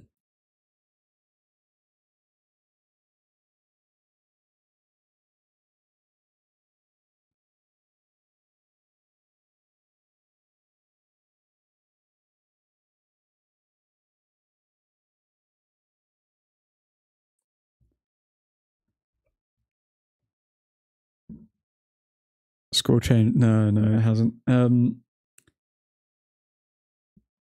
Was out with the boys who missed the fight, the first 10 minutes of a match. How did it end? Was it decision or finish? Jehan? Gosh, Stuart, is there supposed to be a live stream in the window? Not bothered as watching on BT, but good to know for future. I can't live stream the game because I will get absolutely banned to death on YouTube, so I can't do that. But yeah, I just put stats and stuff there, or if there's any updates on the tweeters.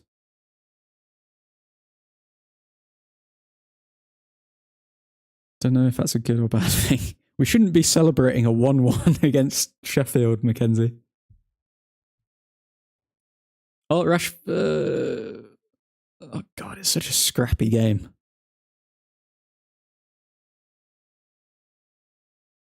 Okay, I need to get a stream up. I mean, a completely legitimate channel.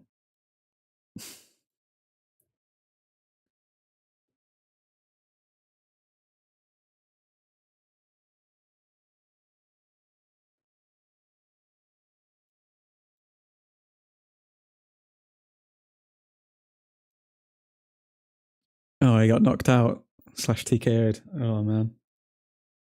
Was that his first fight in the UFC as well, Jahan? Do you know? Or...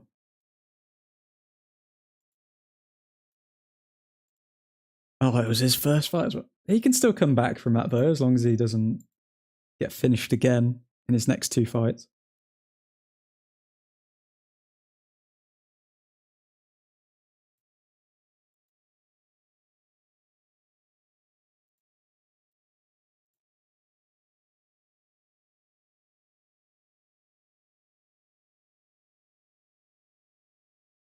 This game feels like FIFA when it's all buggy. That's a great description, Viv, because it is literally just all over the place at the moment. But not in a good way, not in a high quality end-to-end football kind of way. It's just, the ball's just bouncing everywhere.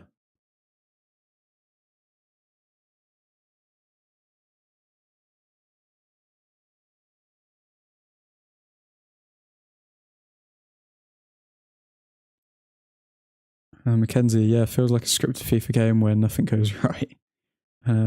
Jahan, because before that he won Road to UFC and was on this card, UFC Fight Night Lewis vs. Spirit. Okay.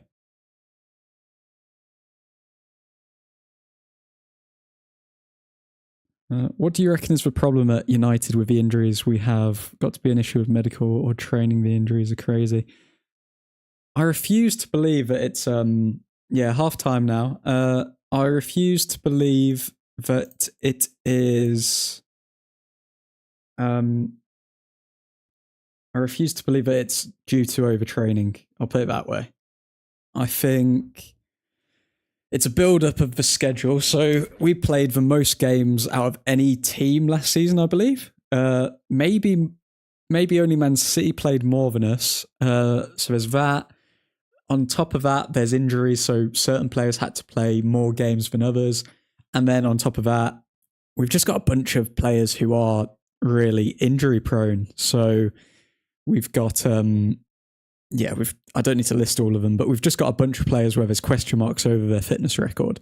Not every player in our squad is a Bruno Fernandes and they only miss 1 match in 4 years or whatever. So what would I put it down to? I'd say it's more outside factors rather than overtraining. I'd say it's due to those things where it's just the amount of games that we've had to play. Stuart, if it's like FIFA, it would be good for Sheffield to go 2-0 up because you know they would lose. Viv, just me or McTominay Hoyland looks like twins on the pitch. I don't know about that. Players made of glass. Yeah. I think I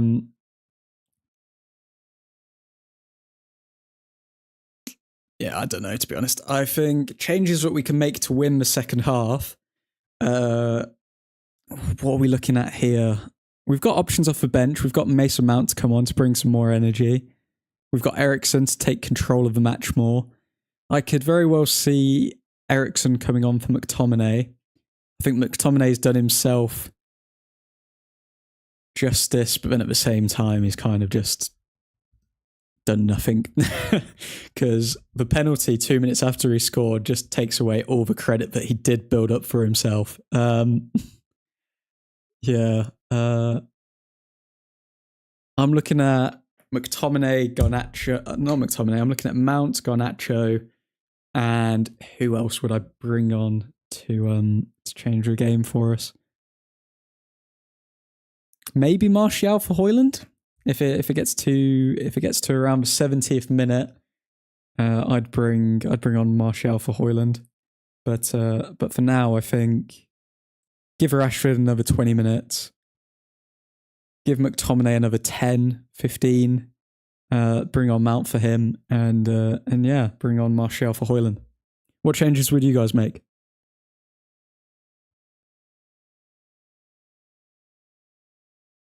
If it's like FIFA, it would be good for Sheffield to go 2-0 up because you know they would lose. Yeah. Well, the game against Brentford was pretty much FIFA, wasn't it? Just 2 goals in the last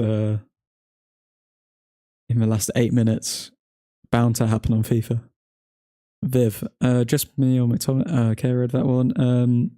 Charlie, why is this game so slow? Why are we waiting 2 or 3 touches to make a sideways pass?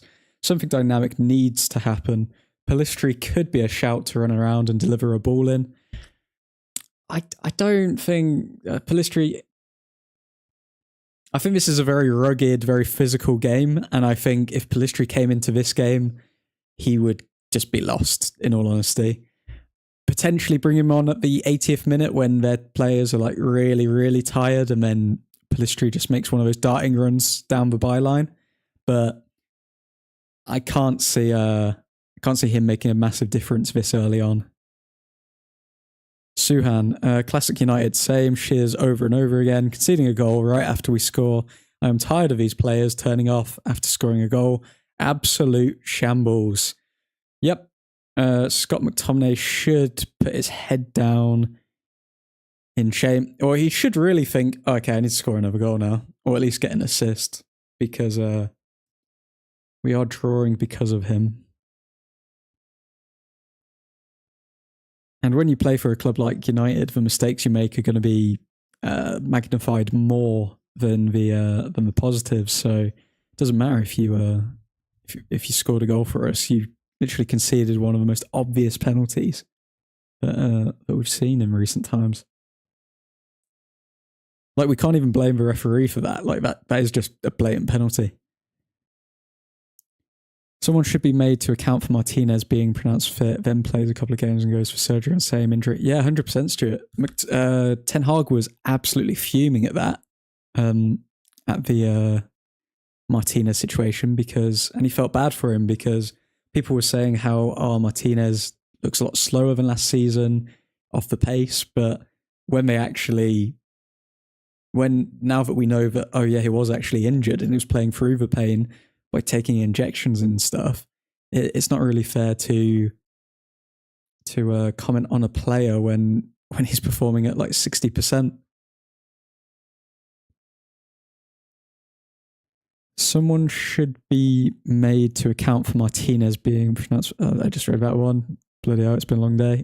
Charlie, we literally keep conceding just after scoring. It needs to stop. We need to fool Jose for 10 minutes after scoring and then go and attack again. But it wasn't even because of our shape necessarily. I mean, that was just a cross in the box. Even if we set up defensively, they still could have put a cross in the box and then a handball it could have been given. So, well, I don't know. You know that Erik ten Hag will make really weird substitutes. I think his substitutes have been pretty good. Cough, Scott McTominay against Brentford, cough. Charlie, Anthony is no more able to cope with physicality than Pellistri is for me.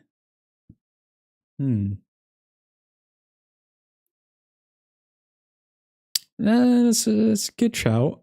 I still think Anthony... I don't know. I've seen Anthony shrug off a few challenges and then continue running down, whereas I think as soon as Pellistri gets touched, he's down. And he'll win the foul most of the time, but if he gets touched, he'll just drop down. Anthony, I have seen him shrug people off. I don't know if I've seen Pellistri do that like once yet. Bring Cantona out of retirement. If only, Stuart. If only. Get those karate kicks going. Viv, I feel the players can win this. They need a kick up the A. Varane for Lindelof. Evans on left back or something. Evans at left back. Viv, don't do that to us. What are you talking about? You can't put Evans at left back. Surely. And the problem is, we put Varane on now, you just know he's going to get injured. And then we don't have him for Copenhagen either. And we end up losing this game, and then it's just full-on meltdown mode again. Yeah, nah. I'm not doing that. I can't handle it.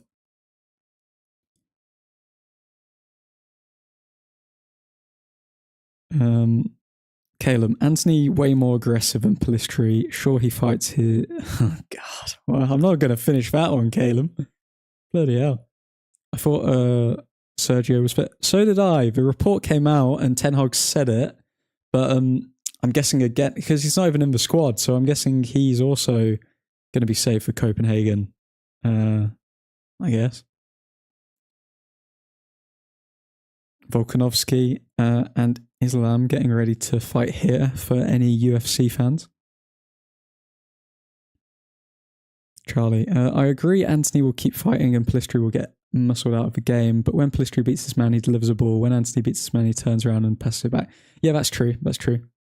But that's why I think it's more, I guess Pellistri coming on later on in the match kind of catches the opposition by surprise. So in a way, if I need to change the score on the title as well. If Anthony has been cutting back and doing that the entire game, then even if he gets a few shooting opportunities from it, and even though he is passing back, maintaining possession, if we were to bring Pellistri on at, say, the 80th minute, 75th minute onwards, then the Sheffield player, because they're not going to sub off their left back or whatever, the Sheffield player will have been so used to Anthony cutting back and doing this that when Pellistri comes on at the 75th minute, when the legs are a bit more tired, the concentration's dropping, then it'll catch them by surprise just as much, if not more, because they've been used to Anthony cutting in the box for the whole time.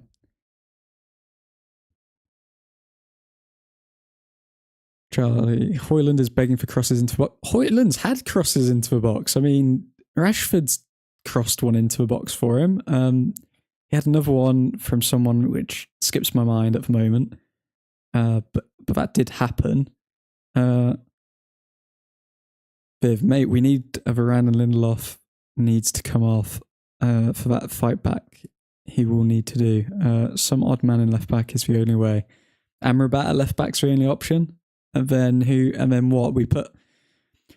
Oh, but then if we put Amrabat at left back, the only option is to put why do I keep switching these names? Where I put if Amrabat goes left back, then the only other option is for McTominay to come deeper and then Mount to come into the midfield, or Eriksen to come into the midfield for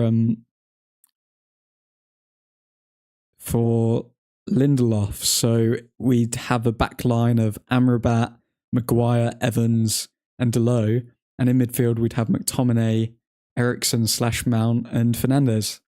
That's the only other option we've got, to be honest.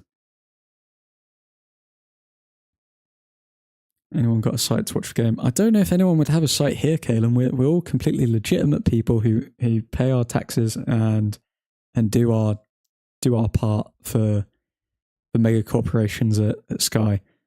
If anyone is watching, let's have a look here. Sorry.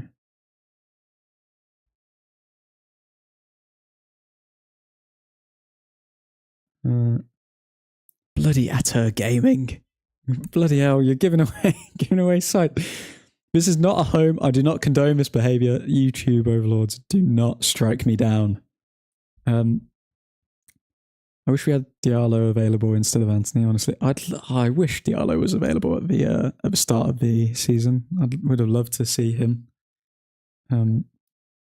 Yeah, no illegals. Yeah, good Viv. Charlie. Problem is for Anthony will retain the ball instead of wasting it, which is good, except Bruno then Hail Marys it and loses the ball. Anthony would probably be good at C, not gonna lie. Yeah. Bruno then Hail Marys it.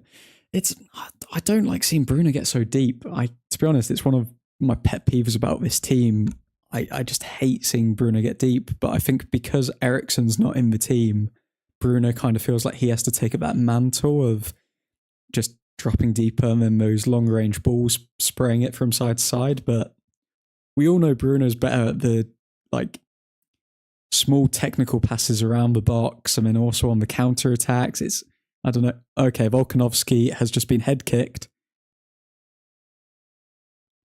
Volkanovski's just been knocked out in the first round by Islam Makhachev for any UFC fans. Oh my god.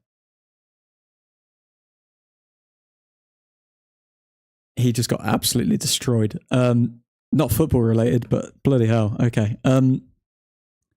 Charlie, yeah, didn't mean Hoyland, hadn't had any crosses. I know he has from Rashid, just meant from right there, hasn't been much. So, okay, cool. Yeah, no worries. Ain't no way people buying Sky Sports got to be on the dodgy box on top.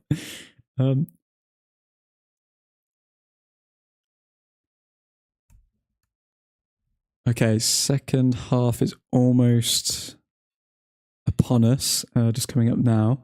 I can't believe what I've just watched, by the way.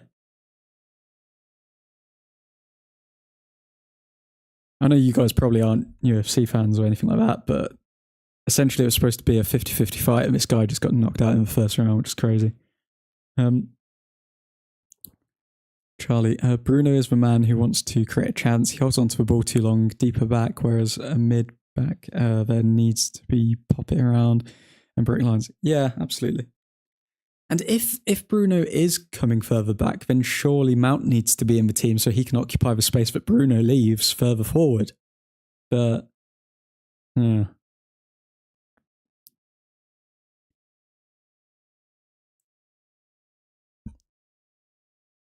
So yeah, Sky are showing right now Hoyland have had a few chances.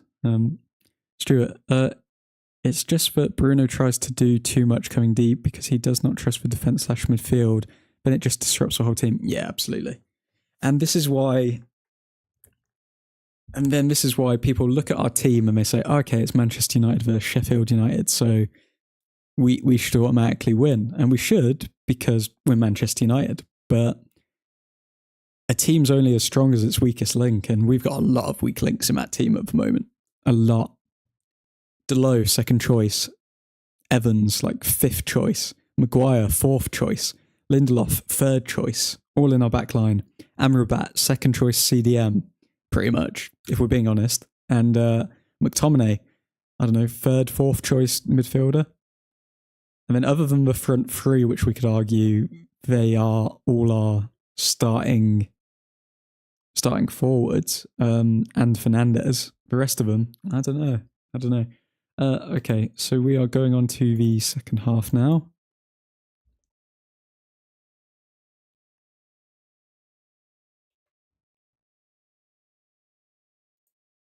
Okay, the second half has kicked off. I'm just going to change this little graphic.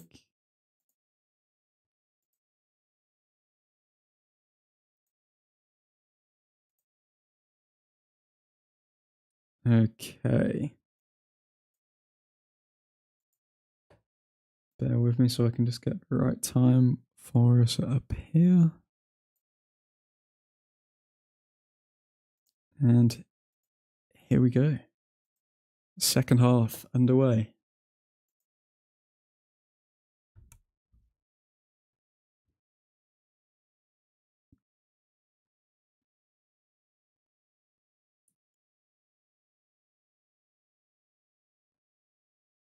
Best team in the world. Amen, Charlie. Amen. One more thing. It's painful watching Maguire dribble forward 10 metres and then pass sideways. It like just pass the ball and they do the running for you. Every time you pass, the opposition have to adjust. Yeah, Maguire. Problem is, if you take a long time to make your decision, the only way you can really make up for it is with physical pace. And when Maguire takes a while to make a decision, he doesn't have that physical pace to make up for it. So it's just a waste. So yeah, it can be frustrating. Stuart, sorry, I reckon Mount was the biggest mistake that Erik Ten Hag has made. One of the most overrated players, just does not fit in a true United first 11. Charlie, I'm not sold on Mount yet, but don't think he's just a mistake. He's a mistake just yet. I'm not giving any judgment on Mount just yet. It's been what, like 10 games? I'm not. And he hasn't even played 10 games. He's played like 4 or 5 games or something for us, hasn't he? I'm not judging on him yet.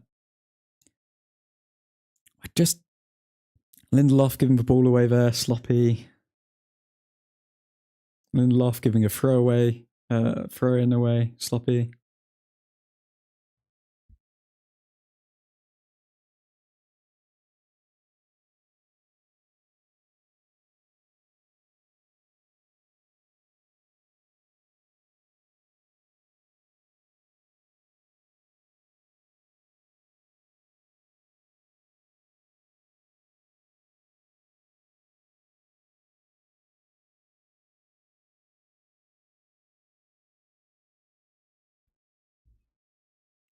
Okay, good save. Was that a save from Onana?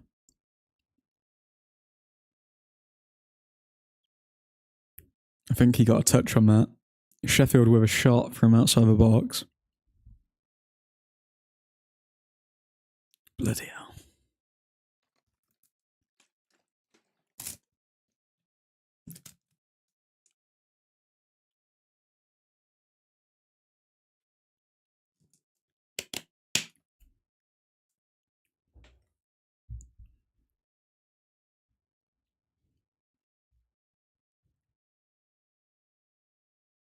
Okay. There was a corner there, but it goes out for another corner. Oh, God.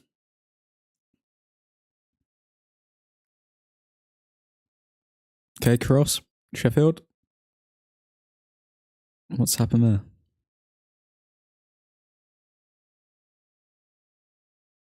The corner's having to be retaken.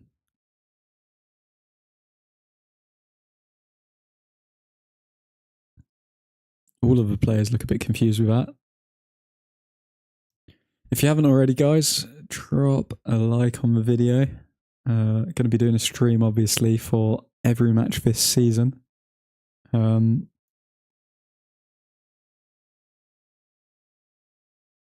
for YouTube overlords, love a like on the video for the algorithm.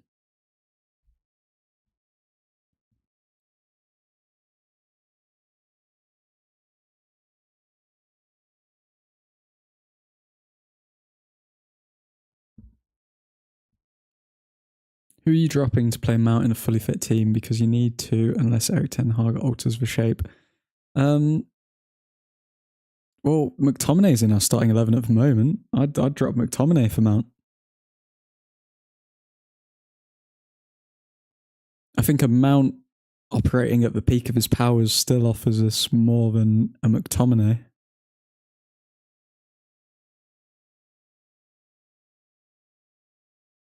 Mount's also like 2 years younger than McTominay, isn't he? Like, Mount's a pretty young person as well to completely write off. He's 24 years old. And McTominay's 26.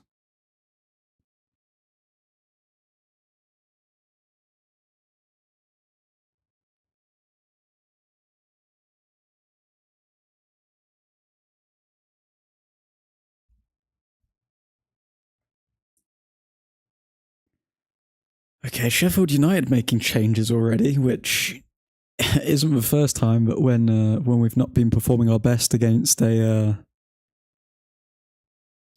lower level side that the opposition have made a substitute before we have, but I think it may be due to injury because the player looks as though he's limping off a bit.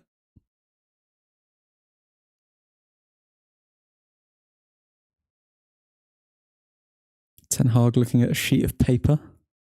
I wonder what that says on it.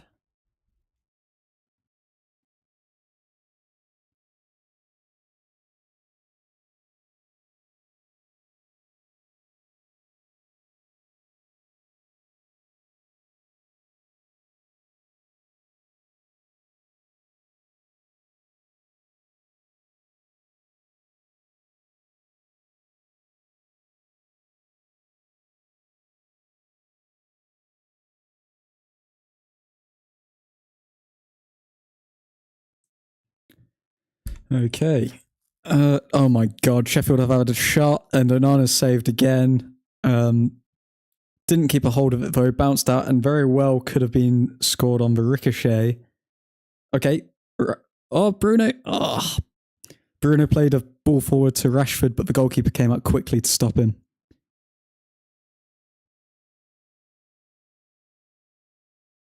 Okay, Delo's on the ball now. Delo to Amrabat, to Fernandez, to Maguire. Maguire holds onto the ball for 5 seconds, and we go again. Come on. Onana needs to be catching these. I don't know if I've seen Onana catch a shot yet that's directly towards him. But it isn't like he's caught the ones which are going extremely slowly, like they're almost not at any flight at all, but I haven't seen him catch a long ranger yet.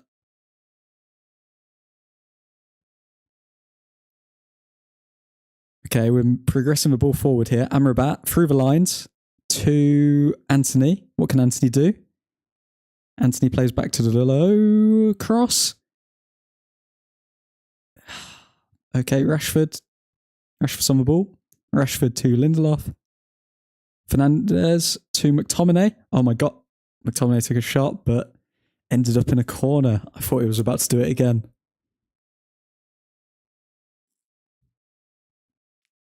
Stewart, but we play with a holding and deep-lying playmaker, and Mount will not do either. Always goes high and leaves Cass isolated, but that was clear from the games he had started. I think maybe Casemiro isn't a part of the midfield where Mason Mount starts, to be honest. I think maybe if we had it's a hard one. Maybe this is something to factor in as well. When Mason Mount was at the peak of his powers at Chelsea, correct me if I'm wrong, but I think Kante was also in that midfield. So I don't know if that looks good for us, but because it's easier said than done. But if we were to get a player of N'Golo Kante's ilk at CDM who just had energy to run around, then it could cover for Mount's ability getting forward. Oh, okay. Rashford to Højlund. Oh, Højlund.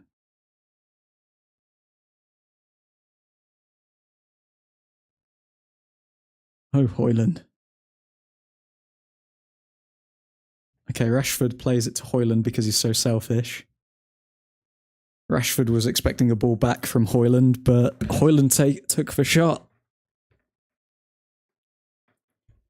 Kante was the lone holding. Yeah, exactly. So I think if we can get a player of that ilk, then I think we could play with Fernandez and Mount. However, when you've got a destroyer as your CDM, rather than somebody who's just got buckets of energy like Kante, it is very apparent when Mount goes forward that Casemiro can't hold down the fort by himself, especially in the Premier League.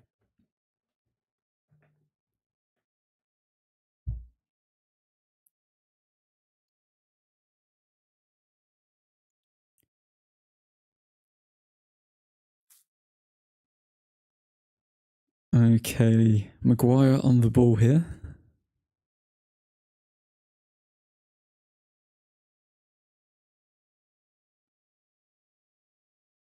Let's have another quick look at Stat Watch. Where's this. Here we go. Okay, so Sheffield United have had double the shots on target we have, but we are getting more possession. We are taking hold of his... Anthony, left. Ooh. Anthony on his left, but hit the defender on the head. Sheffield United's pass accuracy is shocking, but ours isn't much better, only being, what, 9% more accurate? So they've been more effective in the game, but hopefully we can get a stranglehold now and get the next goal. The next goal will determine the outcome of this game. So fingers crossed.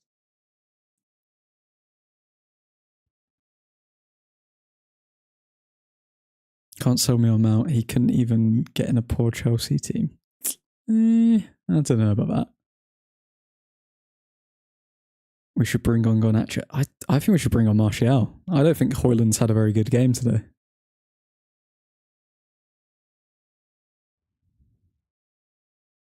Anthony trying to push his way through a defender there, but he couldn't. Maguire, good defending, but ends up with a Sheffield United throw-in because it came off of Amrabat.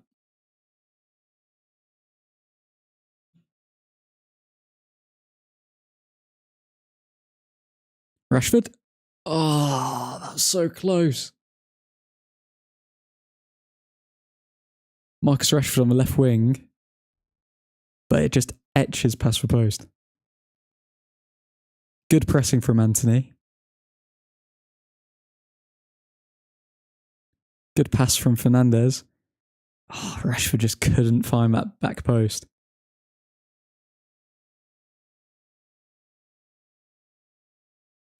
And that's the difference between a player on form and a player not on form. We should very well be 2-1 up.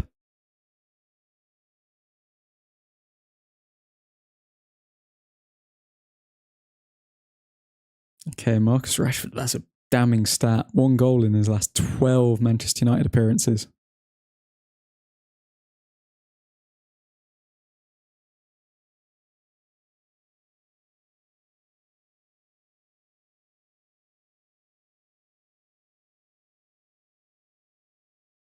Okay, Onana at the back here.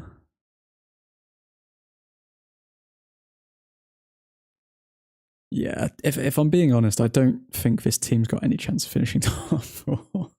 I thought this was going to be an easy game. This should have been an easy game. This should have been that Gary Neville clip of like, it's the one that it wasn't supposed to fail. It's never failed.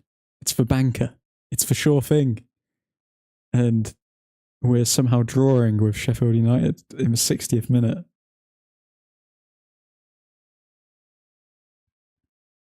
I don't think I can face watching us play City.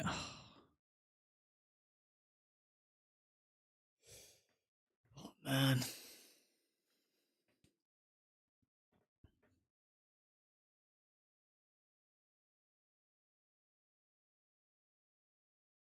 I don't want to think about the City game at the moment. I just want to get the win here. It doesn't matter. I don't care about the performance. I just want the points. Just give us the points, please.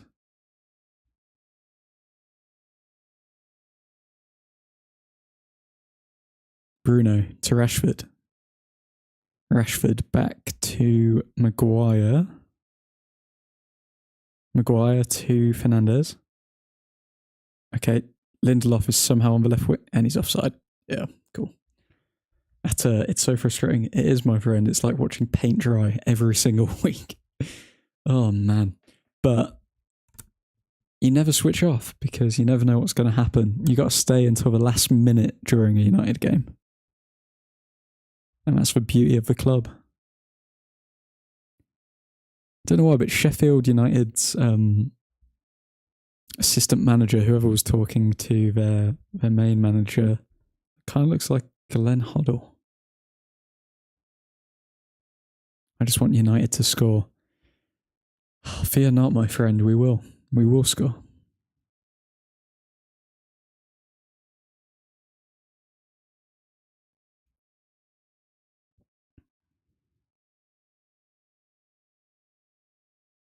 Okay, Delo getting shoved off the ball again. Great defending there, mate. Okay, Delo gets skinned, yep. Okay, it's not that bad. Sheffield have maintained possession, but Delo one-on-one defending is absolutely atrocious. Anthony taken down. Anthony taken down there. That looked bad. Yellow card, surely. Surely that was a yellow card. He was going to go on an attack. Okay, yeah, he pulls out the cheese. Very good. Very good, Michael Oliver. Could have been worse, potentially. Studs up, but his other foot was on the ground, so not that bad. Okay, we're into the 62nd minute. And yeah, we haven't created too many great chances, if all's being honest. There just seems to be no belief in the team. Something massively wrong still at the club, not just the Glazers. Oh, Bruno. Oh. Bruno with a cross in the box there, but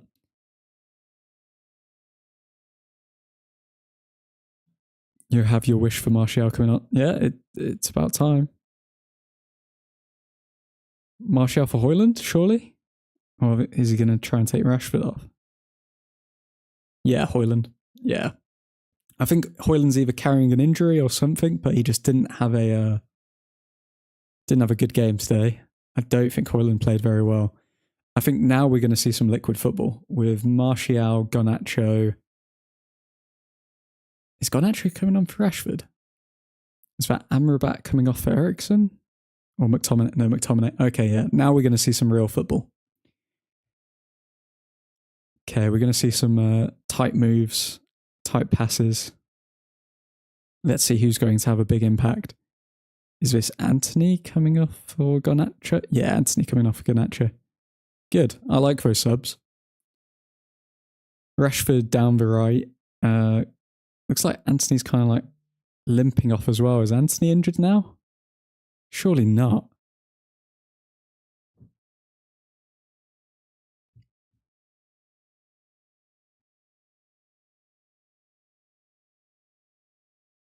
Okay, I think we've won the game now, guys. Ten Hag's made some substitutes fairly early. I mean, it's before the 65th minute, so that's early for Ten Hag. I think we've got it in the bag now.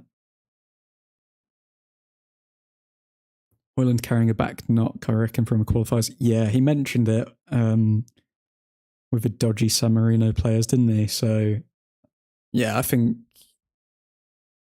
Højlund just wasn't at his best today. Evans, long ball. Just get the ball to Garnacho. I just want to see the boy run.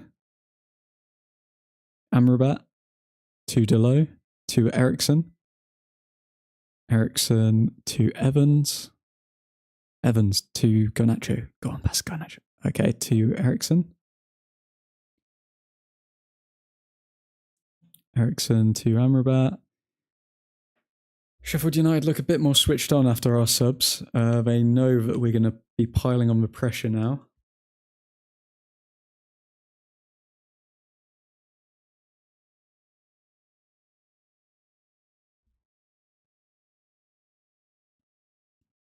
Okay, Amrabat to Rashford to Maguire, just playing it around the back here really. Maguire's going to look for a long ranger, but again playing it around the back to Evans. Evans' pass was intercepted and Sheffield United are... Okay, Evans, poor defending there. Sheffield United are on somewhat of a counter-attack here. Shot, and it is well over the bar.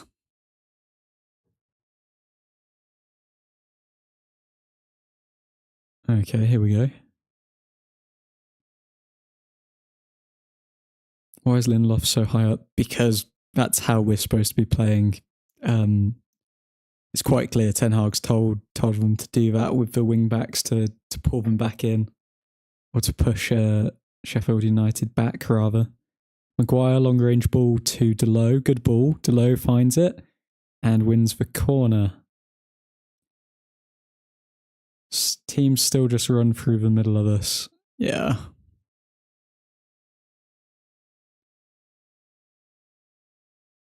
Yeah, I don't know. Has Martial had a touch of the ball yet?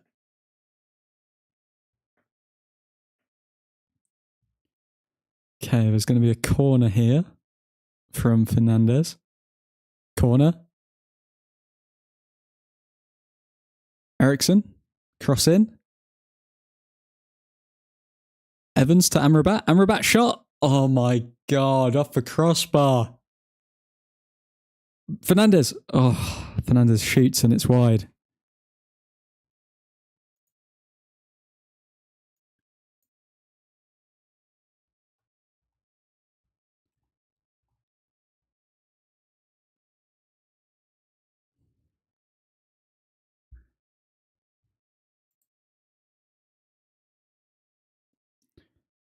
Still rattling.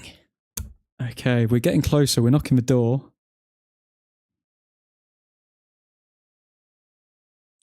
It feels like it's been seasons since Fernandez scored a long range effort.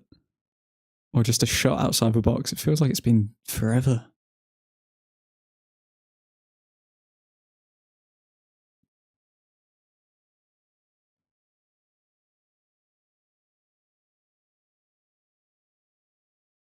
Okay, Lindelof.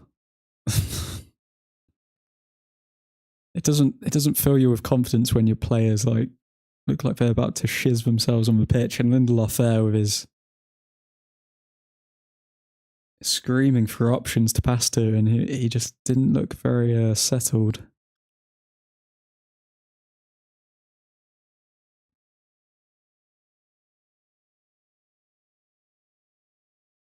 Okay, Martial hazard a touch, a little header there, which has ended up in Garnacho's feet. Martial to Ericsson to Garnacho. Garnacho sprinting, but fouled, surely, yep, by a couple players there.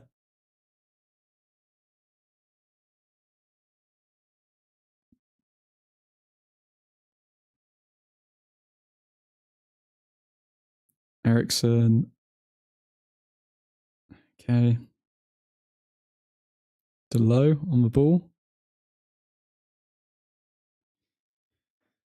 Oh, come on now.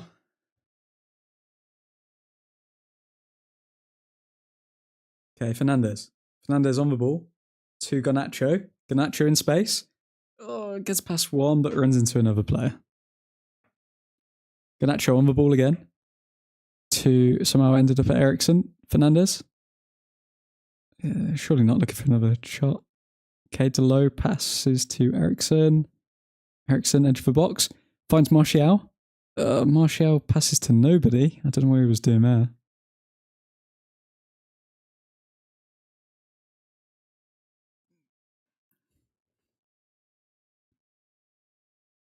Okay, we've absolutely dominated the last 15 minutes, but that means nothing if we don't score a goal.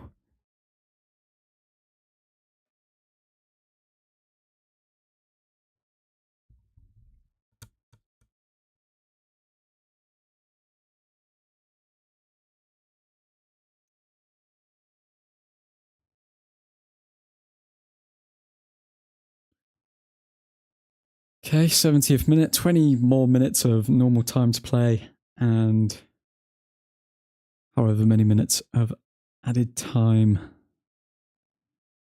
Sheffield United on a counter-attack here. Well defended by Amrabat. Tracked back well there. You know what happens when we start playing well, counter-attack and goal. No, Stuart, we need positive thoughts. We need positive thoughts tonight. That's how we will win this game. I don't care if we win it in the last minute. I just need 3 points in my life. Please. For the love of all that's holy, please. Oh, McTominay, why did you have to handball? Okay. Martial sprinting. I haven't seen Martial run like that in years. But it's ended up in a goal kick anyway. And he stands up and he casually strolls away like it was nothing. Martial doing Martial things.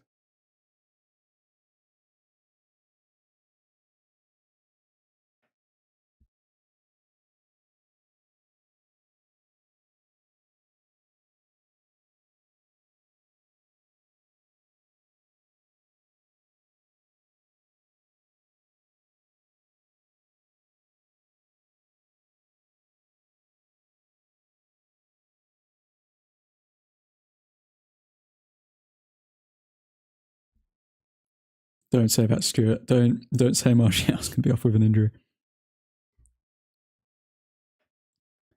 Sheffield United keeper comes to collect, and we have 19 minutes of normal time to play. Coming up to 18 minutes.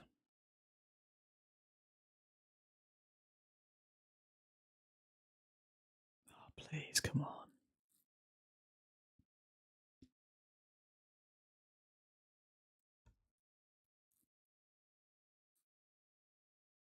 Foul given there against the Sheffield United player.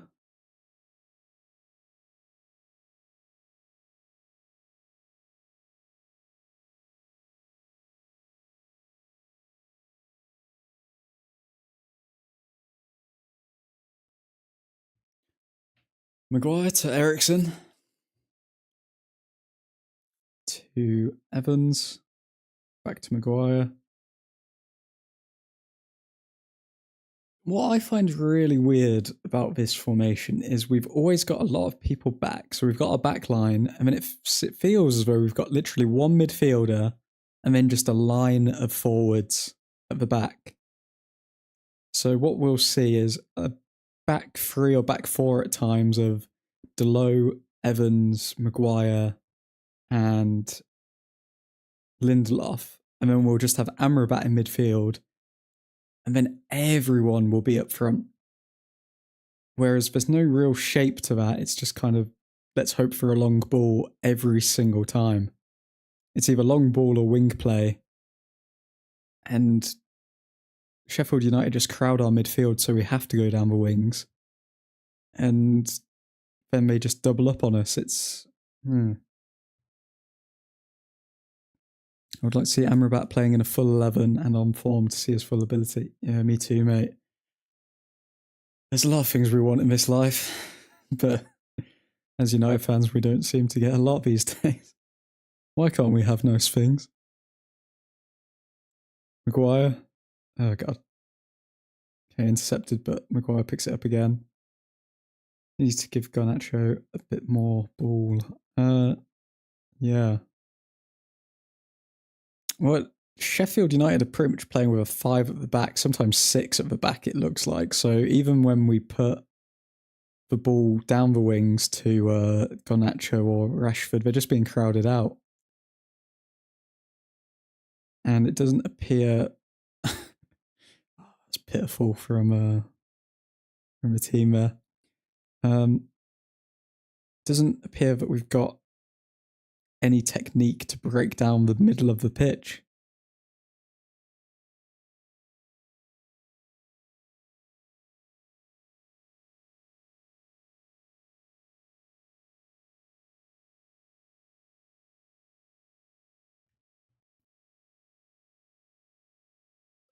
Fernandez.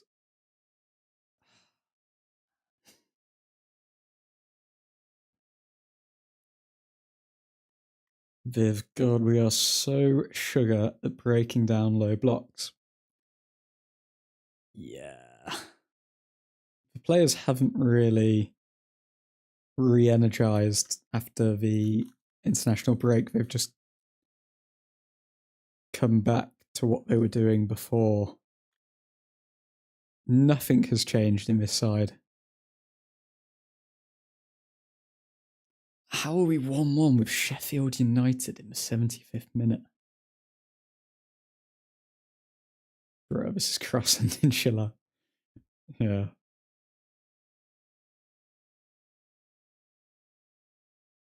Okay, Lindelof charging forward.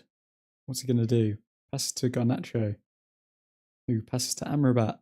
Who passes to Lindelof? Interest. Lindelof to Garnacho. What's Garnacho going to do?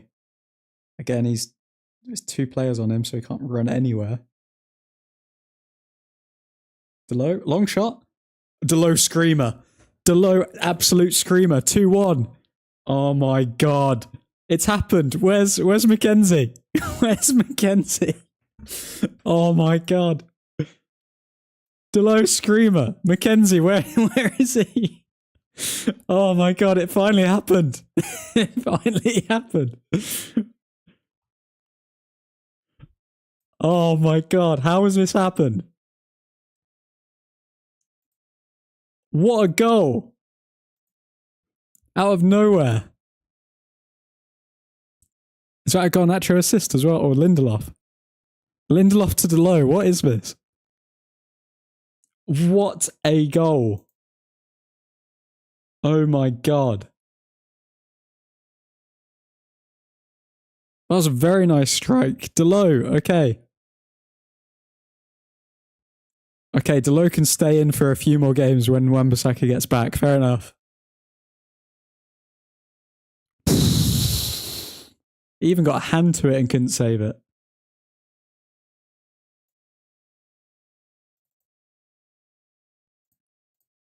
What a goal. Okay, Delo, our saviour. If we concede now, I swear to God.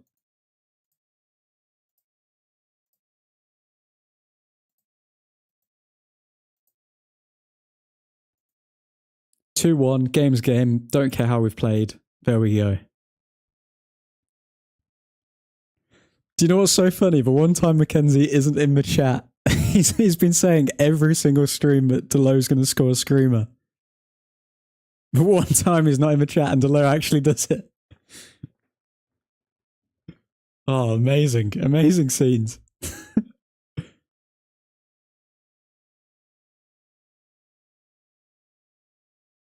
Okay, Sheffield United are going to pile on the pressure here now.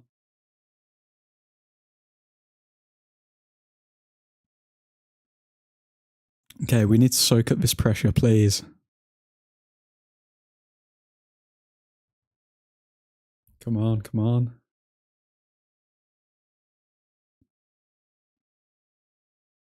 Oh, here he is. Here he is.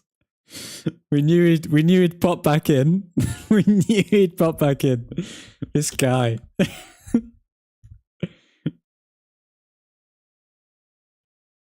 Mate, go back on the stream. I literally said Mackenzie's going to be creaming in his pants. Like, it's finally happened. It's finally happened. Oh my god.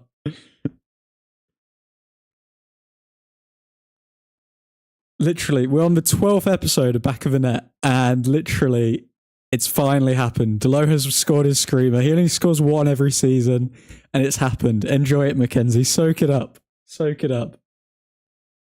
If we get 3 points, I don't care, man.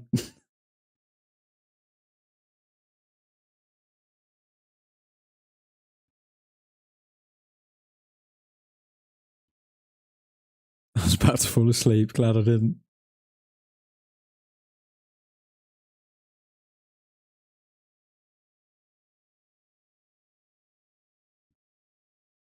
Mackenzie's got that 20/20 vision, man. Delo, what a guy. Garnacho late goal, my prediction, 3-1. Yeah, people did say 3-1 and 2-1, so a lot of people's predictions are on point at the moment. Surely we cannot concede to Sheffield United before the end of this game.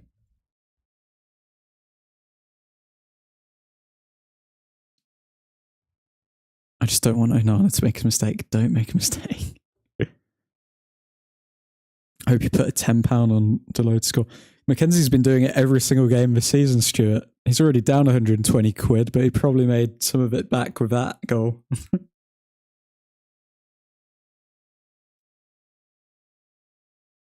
Martial could hold up play, Rashford couldn't collect. Yeah.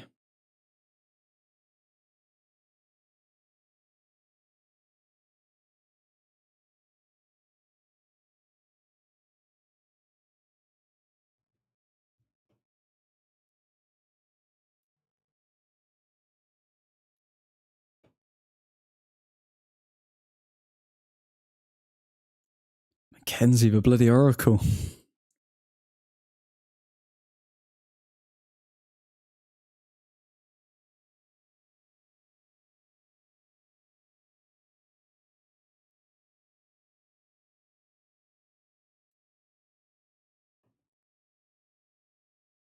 It is time our left back and right back contribute with goals. Yeah, it has been a while. Okay, gonna post all the player ratings and man of the match ratings in the Discord for those of you who want to have a cheeky vote over there. Obviously going to be doing the after show now, shutting up shop, where we go through the player ratings of what I would personally rate the boys and what the average rating on the Discord is.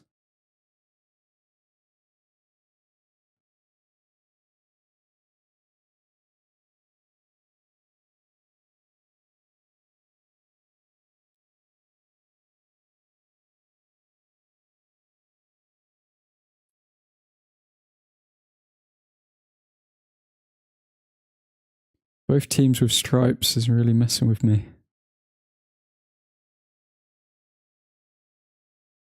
It is a bit odd to see two teams wear stripes at the same time, isn't it? Never gave up on Delo. Well, you didn't say it in the stream, mate, so, I mean, I don't know, Mackenzie. I don't know. You've been saying it every single season of a... Every season, bloody hell, it's late. You've been saying it every single game, but I haven't seen you say it this game, so... The one time you don't say it, and look a wow, he scores. Maybe you should never predict Delo to score again.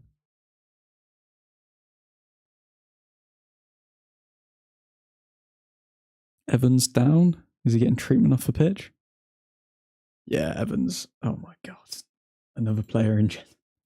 But you kind of expect it with like 3,800-year-old Johnny Evans, don't you?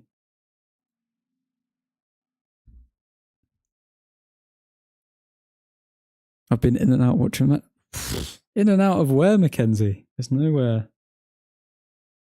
It's all or nothing with United. And I'm not talking Amazon documentary, mate.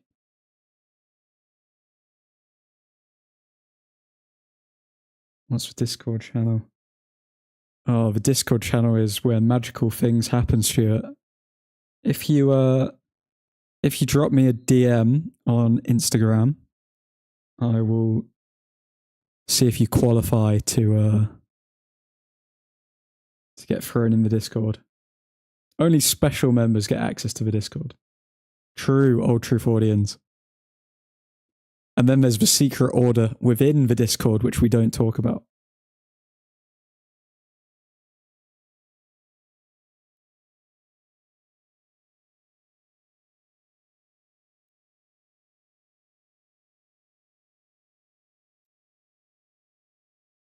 Lindelof man of the match for me. Lindelof, Stuart, really? I don't know about Lindelof man of the match, man. I think Delo surely has to get man of the match for that goal. Because we literally didn't look at all like winning it without him. Garnacho, poor ball, trying to find Fernandez.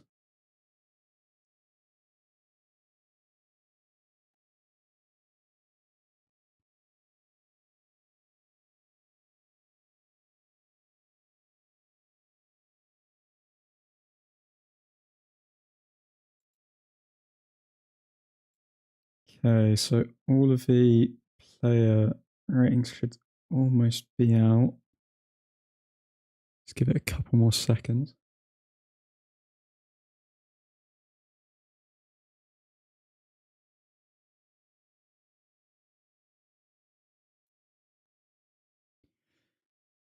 Sheffield have no chance. Garnacho sprinting down the wing. Go. He's running down the wing. Look at him go. Oh, please, Garnacho, do it. 3-1. Garnacho. Oh, twists him, turns him, shoots, but it is well tackled for a corner. Could Garnacho have found anyone? I don't know, but he was sprinting so fast that like a blur.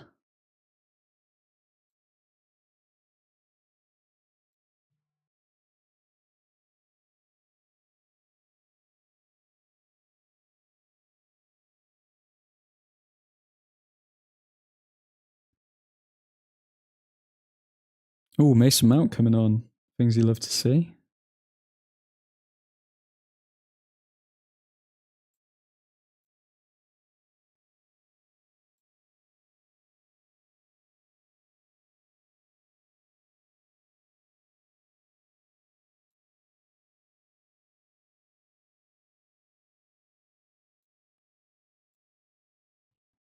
Garnacho? Oh, just outside the post. That was a good shot from him.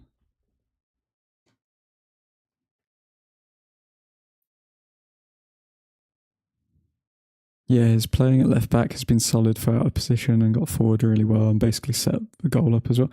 He got the assist, but come on, you can't give him too much credit for that. Like that, the shot gets more weight onto his onto Delo's score rather than the assist.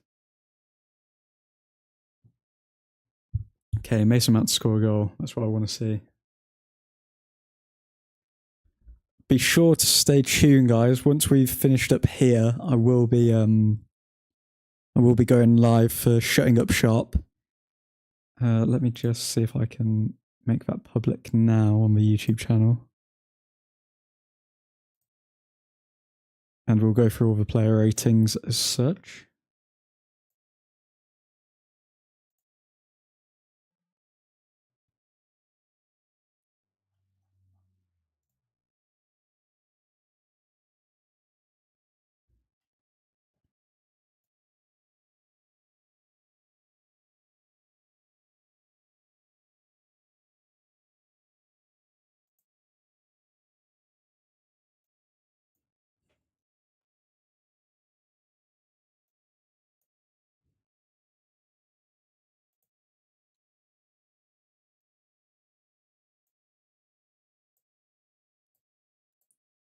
Okay. Sheffield United are at least trying to attack us here. They're not looking that threatening, but they're definitely not just rolling over like we would hope.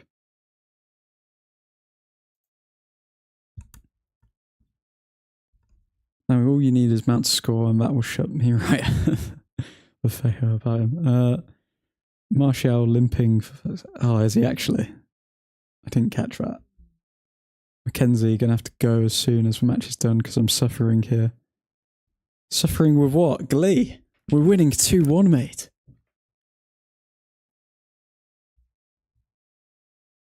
Martial limping. I haven't seen. I must have missed that.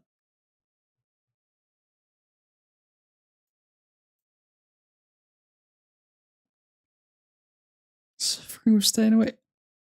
Mackenzie, we know you're a boxer and everything, and you need to get your beauty sleep, but come on, mate. Pull yourself together.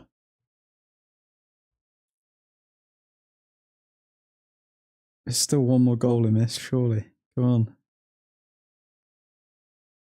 Oh, Delo, what was that?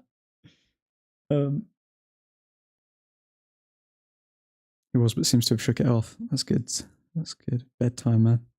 Okay, Mackenzie, you can go to bed if you get Romeo in the stream, okay?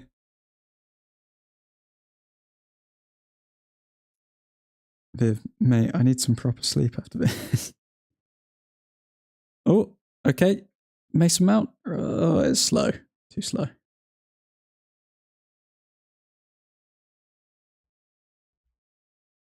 Romeo is long gone. What did you do to Romeo, mate?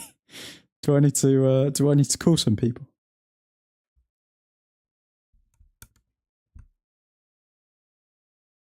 Who's asleep an hour ago? What household goes to bed at 9 o'clock and 10 o'clock? What is up with you guys?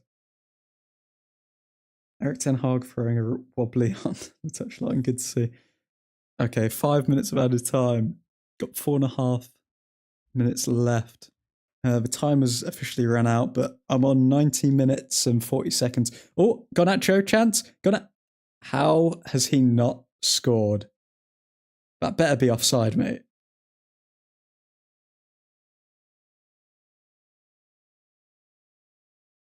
Okay, Martial played it to Garnacho.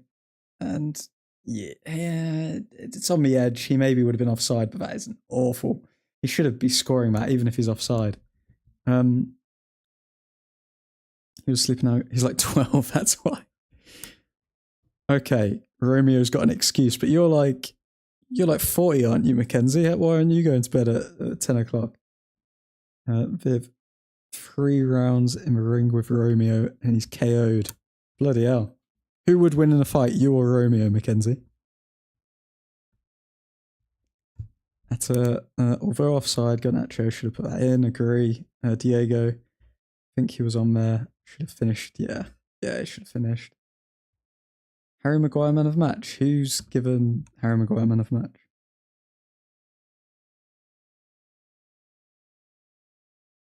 Did Sky actually give Harry Maguire man of the match? What? Deleuze scoring screamers, which are literally winning us the match, and Harry Maguire's getting man of the match. That's the worst miss I've seen this season. Romeo would belly flop me, the chunky monkey. Oh, that's some wholesome content there. Brothers calling each other chunky monkeys. Luke Taylor has entered the chat. Evening. Harry Maguire, man of the match, is spot on by the... Really? I don't know who... Do you guys think Harry Maguire was man of the match? Am I reading the room wrong here? Or... I don't think it was terrible, but man of the match, it's kind of mad.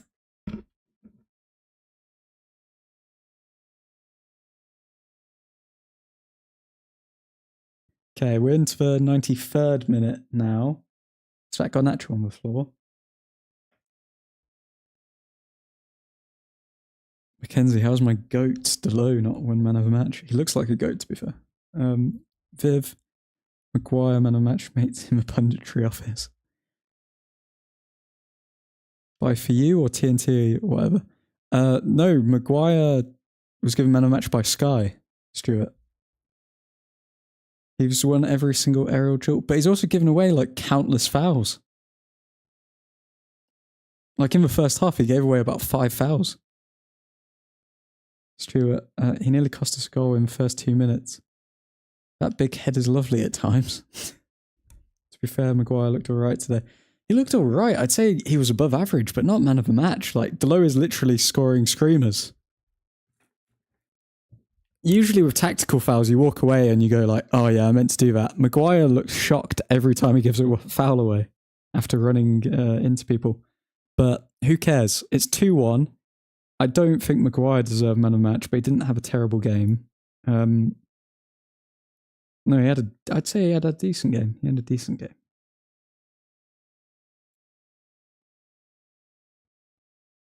Gotta be positive with language. I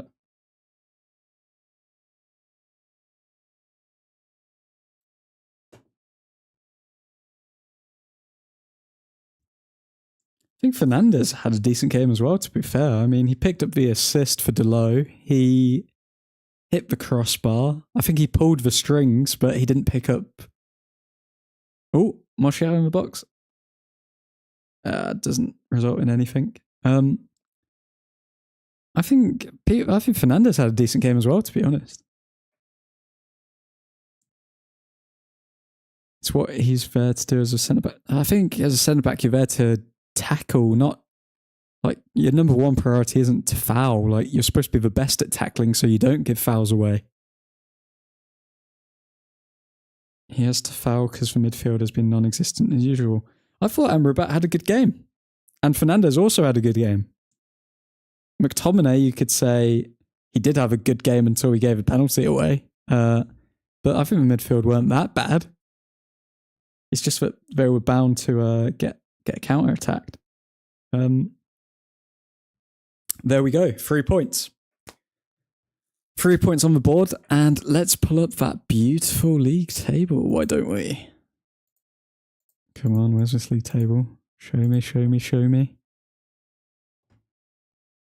And just like that, we've moved into 8th. We are 3 points above Chelsea Football Club. 1 point above West Ham Football Club. We're chasing down Brighton. Oh, Brighton are so good. They play such good football. We're 1 point behind them. It's our worst start to the Premier League ever. Who cares? We are 6 points. Let me remind you, 6 points off the top of the league. Should we beat Man City next weekend, we're 3... Yeah, my maths is right. We're 3 points off them. Guys, What's there to worry about? Is anyone worried for our season anymore? Okay, yeah. We're relying on the low screamers to beat Sheffield United away. But just you wait. Wait till everyone's back. Wait till everyone's fit. Top 4 secured. Newcastle. There's summer signings getting done for betting allegations. Yeah? Newcastle dropped out. Tottenham dropped out. Arsenal, capitulation, incoming, dropped out. Aston Villa, they can have all the money in the world, dropped out. Brighton, dropped out. And just like that, we are third. Potentially second. And almost definitely first.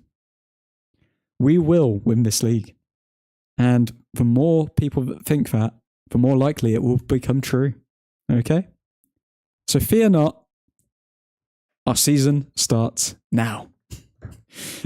Meanwhile, I look back on the chat and I just see Jayhan saying, please don't, Old Truthford, please don't. See you next time, Mackenzie. Thanks for popping in, man. Love the voice again, but we've moved up to 8.